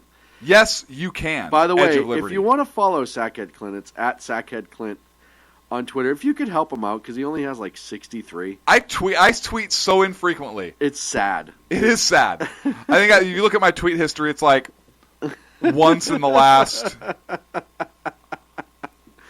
Well, you know, it's one of those things that you don't tweet unless I tell you, hey, you should tweet that out. And then you're like, right. Oh, that's a good idea. How do I do it? That's what just happened outside. You Literally. said, hey, I just tweeted about Down with Neil. I was like, oh, and you're like, okay, go to your screen. So I did, and you're like, okay, hit the heart button. Yeah, okay, what's that do? It means you liked it. Yeah, I do, it's funny. Okay, that's why you hit the heart button. Let's see if we can get him to 65 followers by the end of today. 65, that's 2. I think it can be done. At Sackhead Clint. I don't even know. How do you turn this thing on? I don't even know what this is, Sean. I'm sorry. So, moving right along, because we have a whole bunch of topics to cover. Our good friends over in North Korea. Hello. Little Kim. Little Kim. Your favorite. Once again, by the way, there was a picture today that was on the interwebs. I just love their hats. I am trying so hard to find a North Korean military. Just the big ones that they wear. One for sale, that's yes. right. Okay, Little Kim. Little Kim today. By the way, you want to talk about a guy who's looking a lot like his dad. There was a picture of him today allegedly in front of a miniaturized nuclear warhead as he was inspecting it. That was a model. That was a Revell model. Revell model? Or an Acorn. I don't know which one. Do you remember those? Yes. But but the picture of him today in front of this thing was ridiculous. It was ridiculous. And he looks so much like his old man now, it's not even funny. Maybe it was his old man. He had the big furry hat with the glasses. And anyhow, I think it's funny that there's a miniaturized nuclear weapon in front of him. There's 30 guys standing around it talking about it, but none of them have any sort of protective mop gear on. Brilliant! It's not real. It's brilliant. It's not real. Now, even if it is, they still wouldn't. Anyhow, that with the with them calling their so they came out. They made their nuclear weapons ready for immediate launch. Yep. At a moment's notice. Right. Yep. And basically said. Which just means just means that are those things even fueled up? Like, what do those things run on? I don't even know. Just put the mouse back on the wheel. Right. Like, are the rubber bands attached to slingshot these things? No, there's not slingshot power. They're actually rockets. Yeah, rockets? Rockets. What? I love rockets. So they're saying that they're ahead of they do this ahead of the joint U.S.-South Korean war games. That always happens, but the North claims they're invasion preparations. And so what if they are? Why wouldn't they be preparing? Why wouldn't they be preparing to invade you? You guys are batshit crazy. Are you kidding me? You want to ready nuclear weapons against us. Of course we're going to plan to kick your butt. I mean, seriously, is that really outside of the realm of possibilities here? What isn't? Exactly. So they think they have a handful of crude atomic bombs. Who knows if they're actually able to mount it on a missile. There's some speculation that they have that capability. A lot of people doubt that they have that capability, but it doesn't matter. North Korea fired 6 short-range projectiles into the sea, kind of off its coast, just as a reminder that we can launch missiles at you, I guess. I don't know. But now they're threatening us with nuclear weapons. Prepare the weapons. Prepare to fire the missiles. Prepare the nuclear weapons. I love Little Kim. How can I not do my Little Kim impression? He's such a douchebag. Look, okay, is it cute or is it scary? It's scary. It's scary cute. It's scary and cute, right? All at the same time. It's scary and cute. It's like the little 12-year-old, right, that's threatening to do something bad to you. You're just like, that's cute. I mean, you're crazy enough to grab a knife or something. But it's cute that you think you're tougher than you are. So I don't even know what he goes this. What they call it? A preemptive nuclear strike of justice. Right. That sounds like a ridiculous, like, Seth Rogen movie. Or something you'd see on Austin Powers. Right. Prepare the preemptive nuclear strike of justice. Get it ready. Get it ready. That sounds like something ridiculous that we. Meanwhile, at the Hall of Justice, Superman and Batman. Isn't that something ridiculous we put on a T-shirt? That's like that would be right. That would be such a sackhead thing to put on. It is. That's my point. Look, it's like we put down with Neapolitan. Okay, we'd put on a shirt, preemptive nuclear strike of justice. That's as ridiculous as blame China. Down with. Prepare the nuclear strike of justice. What in the hell is wrong with them? No, the preemptive nuclear strike. Look, I can't make this up. This is a quote. What would we do without North Korea and Joe Biden? What would honestly we do on the show? Korea? I have no idea. Just for pure those two alone, the comedic... comedy is just Little Kim out there standing around this. It looks like a with giant his big hat. Prepare the preemptive nuclear strike of justice. Can you picture him? Yes, just like saying that to everybody. Yes, I can. Everyone's yelling at me to do the accent again. Where's my cake? Where's my cake? Prepare. The preemptive. Oh, you're going to love North Korea, man. The sad part is, and we've been warned for a long time, somebody who was a former inspector for the IAEA came out like 3 or 4 months ago and said, hey, they're a lot closer than anyone's giving them credit for, and nobody's worrying about this. And now, and I don't know if this picture they're standing in front of is the actual one they've miniaturized or not, but... Like miniature, like what? Like they put it in the shrinking machine? Making it small enough. Making it small enough so you can actually put it on an ICBM. And as we talked about it last week, they got so mad at the announcement of the joint military games, if you will, that they started throwing all their little rockets into the ocean, like literally throwing them because they didn't know how to. They don't know how rocket power works. Yeah, so they couldn't fire the engines. So I think what they did is they put empty toilet paper rolls and they just painted them black. And they stuck them on the back ends of the bombs or the projectiles to look like rocket engines, or maybe they got those electric rocket engines, right? And that's why they only fizzled out and went so far into the ocean. They went to like Hobby Lobby. They got like the tester rockets. They just bought the little, the little rocket, like the tester rockets, and they had like the little metal, the little metal stand that goes up. Prepare to fire the missiles, and they turn the little key and press the button, and it goes. Thump. There's no bang either, just a thump. And then the cone pops off and it parachutes back down so they can recover it. In a completely unrelated story. Okay. The United States Navy SEALs don't have enough combat rifles to go around. Of course not. Because why would they? Yeah, I saw that story. They're actually asking Congress. Thank you, Gulf Dogs. For a Gulf Dogs is following. Attaboy. For more money because they're actually coming off deployments and handing off their weapons to SEALs who are going out to be deployed. Folks, this is our first line of defense. This is our first line of offense. This is our special forces. Our Spec Ops guys. Our Spec Op guys don't have enough combat rifles? Are you kidding me? Listen, if there's not enough combat rifles, say, for the Salvation Army, I'd be like, well... Probably don't need them. Maybe we can find hand-me-downs or something like that.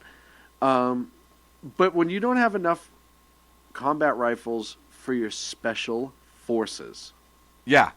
Listen, I have a couple rifles. I will donate. Yeah, I got one right now that I'll be happy to give up if that's what it takes. Yours is a muzzle loader. We haven't used those in a while. Hey, it's still legal. It's the gun that won the revolution.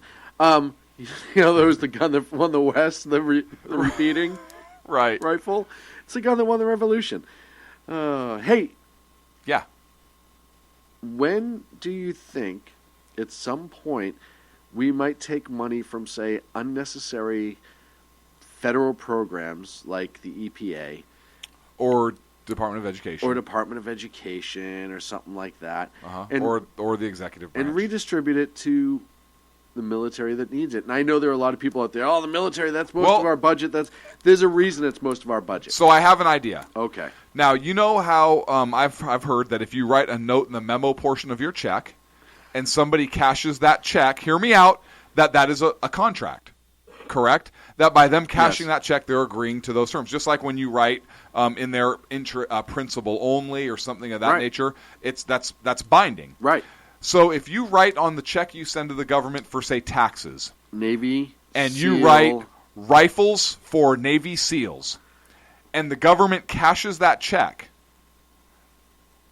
you know what we're going to do? Did you not just... let's say you ask the government, hey, I have a copy of my canceled check. Can you show me where a portion of my money went for rifles, not for the Navy, but specifically for Navy SEALs, since you cashed my check and agreed to use this money for that? You know, we always make jokes about things on whitehouse.gov. Uh-huh. But I'm going to start, as soon as we get off the air, I'm going to do a whitehouse.gov petition to allow some of this year's tax returns to go directly to buying combat rifles. And then we got to figure out if we could do like a GoFundMe. I have an idea. Instead of combat rifles, because, they'll get low bid. Yeah. Let's say a specific type of rifle. Right. Let's say like a POF. Like a POF. For example. Right? And let's spec it out for them. Let's just completely spec it out, right? We'll say a POF rifle, 10.5-inch barrel, 4-grip, Surefire light system. M4 status. Aim point. Yep. Optic. I mean, let's just do the whole thing. Magpul sling. Yeah, Magpul. Let's do this. Let's do OD Green with Magpul furniture. There you go. Flip up sights, and let's just spec the whole thing out for them. Yeah. It's sad that we even have to discuss this in our modern day and age when our special forces, who just were involved in an insertion in Somalia to kill 10 militants, because it was a necessary thing. Our special forces folks are always the first people to go. And a lot of times they go and we never even hear about it. Sometimes they're the only ones that go? Sometimes they're the only ones that go. Could you imagine that conversation? So, hey, you guys have a mission, and you're the only ones we're going to send. We don't have rifles for you. So have you guys seen that World War II movie, Enemy at the Gates, where basically one Russian soldier has the rifle and one Russian soldier has the ammo? Right. That's going to be you guys. Right. And you know the part where the commander says, if the man with the rifle drops, pick up the rifle and keep going? Right. Yeah, we're basically going to tell you to do that. Right. That's exactly where it is. Egg has a good suggestion in the chat room. Let's just actually offer the SEALs to choose which one they want before we push forward with it. That's fine. Yeah, but you're going to have differences, right? Might as well just put it there on the website. So what? And that way we know they're getting quality. Otherwise, there's going to be a big fight, and then you're going to have to bid it out and spec it and all that other stuff. Whereas if we just put it on the petition, You know, what if we try to get $4,000 a rifle? And then that SEAL, the operators themselves, can choose their item. Right. And spec it out themselves. That's a good idea. So let's just mandate 4,500. We'll call it. That's per usually rifle. Per rifle. And the operator gets to spec the rifle, optic, furniture, everything for it. And the government agrees to pay for it. So that's going to be on White House. Let's I'm really going to start this. Let's say 4,500 to 10,000 per rifle. Let's just, why not? 45 to 6,500. No, I think listen, that's a good. Don't lowball it. What if they want it in 308? Ah, damn it! Yeah, that's a good point. Thank God, it's a great point. Yeah. All right. So we'll go 6,500 to 10K. So listen, we haven't talked about illegal immigration in a while. We haven't. So let's do it tonight. By the way, I'm on Periscope. Just so you know, I'm on Periscope right now. Just so you know. Like literally, like yeah, I don't I'm know on Periscope. I don't know what that is. I'm broadcasting live on Periscope. Why? Why not? I don't know. I asked the question first. You can't ask a question with a question. What is this? A man suspected of killing 5 people in 2 states, Missouri and Kansas, was arrested. So the killing spree spanned 2 states. This man was here illegally. What? I know. Yet again, another almost like the illegal Central criminal American, alien. The criminal alien. By the way, have you noticed that term's been used? Yeah, a lot more. And we coined that. 3 years ago. 3 years ago. 4 years ago. 3 years ago, we coined that term on our show, and it's now being used by politicians. In Yeah, I see it a lot more. I'm claiming that, and we have the audio to back it up. We do have the audio to back it up. There's also the individual that killed the Texas police officer, who is an illegal alien. I want to say he was from somewhere in Central America. Criminal. Doesn't matter. Criminal. Alien. So, once again, it seems like the criminal aliens are murdering people, and still the Obama administration's done nothing. Yeah. Pablo Antonio Serrano Vitorino. He was deported back to Mexico in 2004. Obviously, he's since returned. So deported, came back, been here for who knows how long. Are you sure he wasn't sent on a vacation back to Mexico? Now, that could be. Like a government-paid vacation. I think that's what it was, because they gave him a free trip back, and he got to visit some family, and then he figured, I'll just go back whenever I want. I know we have 10 minutes left in the show. I want to talk about Iran also. Iran test-fired 2 missiles. They were long-range ballistic missiles, and they did it while Vice President Biden was in Israel. I don't think that was by accident. There was a phrase written on each missile. The phrase written in Hebrew said, quote, Israel must be wiped out. Oh. Well, I mean... The good news is... Well, I mean, that could be misconstrued as a lot of things, right? The good news is that them firing these missiles didn't violate any part of the deal that we signed with them. So we had a great deal, apparently. Awesome. Right, we signed a great deal. Hey, you guys can't have nuclear weapons. You have fire missiles and test them. Like, that's all fine and good. But you just don't put nuclear material on them. What did we get from this? What did we get as a result of this deal? Nothing. We got a deal. Oh, yes. I forgot. We got a deal. We got a deal. Doesn't matter what's in it. Right. You'll find out what's in it when you read it. Okay, Nancy Pelosi. All right, Pistol Grip. It's a damn deal, damn it. It's a deal. Listen, we came together and we worked something. You guys are always complaining that we don't make deals. We finally made a deal. Yeah, sir, we got screwed in the deal because they're still launching missiles and wanting to wipe Israel off the face of the earth, and they're doing it while our vice president is there. Yes, but you're so short-sighted you're missing. We got the deal. What deal? We got a deal. The deal. That's it. That's all there is to it, is a deal. So this prolific and amazing deal still allows people to fire missiles in Iran. Biden made a statement. He said, I want to reiterate, because I know people still doubt, if in fact they break the deal, we will act. Mr. Vice President, put your pants back on, put the drink down. If there's nothing in the deal for them to break, they're never going to break the deal. Right? It's not a break in the deal for them to launch missiles. It's not a break in the deal for them to say they're going to wipe Israel off the map. It's not a break in the deal for them to continue with programs. Not a break in the deal for them to fire missiles 150 yards away from one of our naval ships. It's not. What's in the deal? What are we getting? It's a deal. It's still a deal. It's a deal. And then we got a deal. Sad. Absolutely sad. I mean, this is just... It really goes to show you how insanely horrible we, as a nation, are being led right now.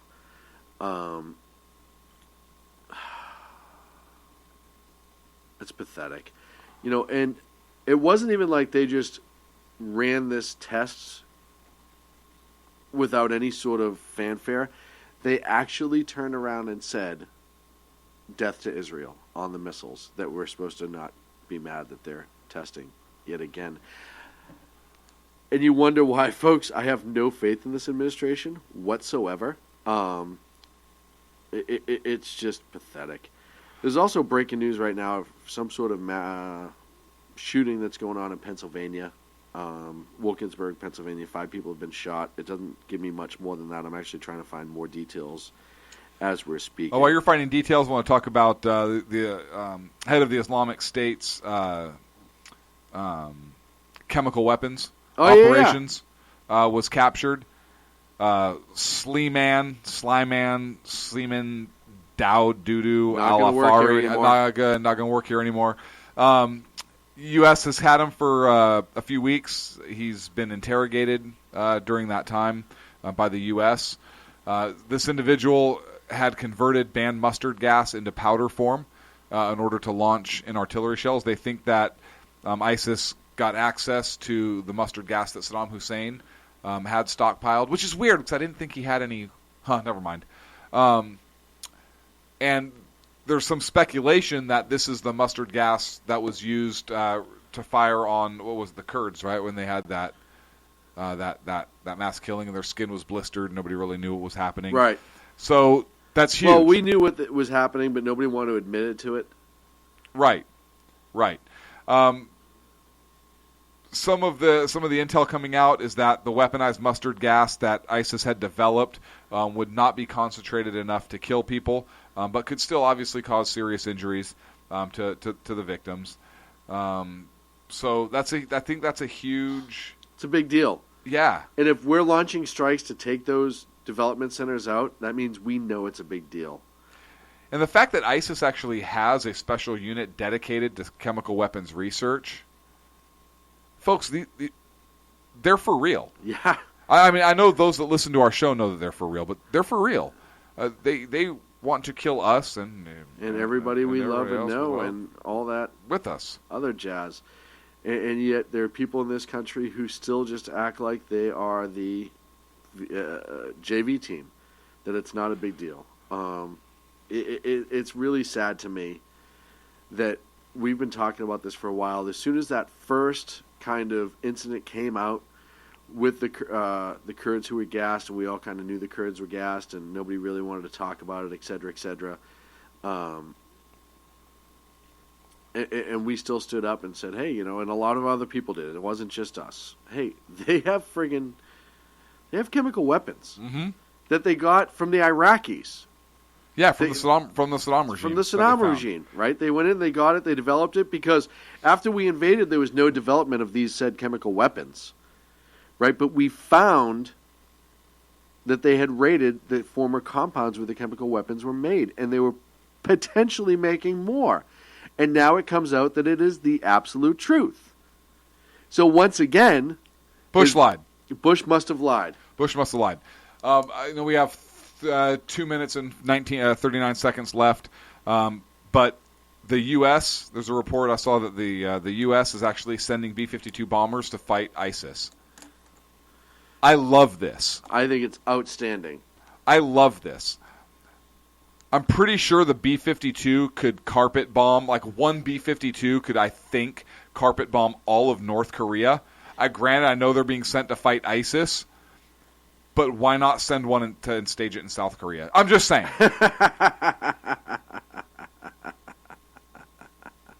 Why not? Why not? So the officials are saying that the B-52 is going to be replacing the B-1 bombers that are currently bombing ISIS. The payload capacity in the B-52 is ridiculous. More so than the B-1. So I kind of like how we're saying, hey, you know what, ISIS, we're going to take the B-1s away, and we're going to hit you old school. Right. We're going to hit you really old school. We're going to hit you really old school. We're bringing it back. We're bringing it back hardcore. And I'm glad they finally did. And I agree with you. It needed to be done. There needs to be we're going to have an uptick in it. And I know people act like it's not a big deal, and I think people are still turning around and trying to downplay the threat of ISIS in this country. But when they're uploading to the bigger payload B-52, less precise, more carpet bombing. Yeah, up to 70,000 pounds of payload. Yeah, that's a big deal. Yeah. It's kind of a big deal. And the aircraft's been around since 1954. Yeah, and it's still, they keep upgrading it. 9 years after the end of World War II. Hell yeah. Right? This thing's been around. I want to congratulate you before we go to break. Me. 65 followers on Twitter. Thank we did you. it. This is what. Thank you. We got for you those, the 2. Thank you so much. And I promise to tweet more than once per month. Right. Well, hang on. I got to rephrase that. I promise to try to tweet more than once a month. I am so proud of you. You're making a big change right now. I promise to look at the little red circular number that comes up on my Twitter feed. Golf Dog is warning you that he has some psycho followers, so that's okay. That's all right. I do too. Golf, so do I. Yeah. And I finally had to say, listen, Mom, you can't do this anymore. With another one, I had to finally say, listen, the divorce is final. I mean, you can't just keep. This is uncomfortable at this point. I mean, we can't just keep. I'm sorry, it didn't work out. I mean, you killed Folks, 3 cats and skinned my dog. I can't get over that. Thank you so much for listening to the Sackheads Radio Show You're live welcome. on the SHR Media Network. Make sure you check out all the great shows here on SHR Media. We will be back in 2 weeks. Next week, I am off. I am. I can't make next week, but we'll be back the week after that. Come to Freedom Fest with us. Start making your plans for Freedom Fest because we plan on being there. We want you there as well. Yeah. So is Sacco going to be here next week? I don't know. We'll have to figure that out off the air. For Sackhead Sean. I'm Sackhead Clint. Good night, America. It never stops being insane. The best late-night conservative talk show in America, Sackheads Radio. And listen, there are no people better on the air to give you the best in conservative talk than Sackhead Sean and Sackhead Clint. And we're working on immigration papers for a certain other guy who happens to work here, too. For those who are tuning in around the world to the best in late-night conservative talk, Sackheads Radio. Sack News. Sack News. Radio. Sack News. Sack News. Radio.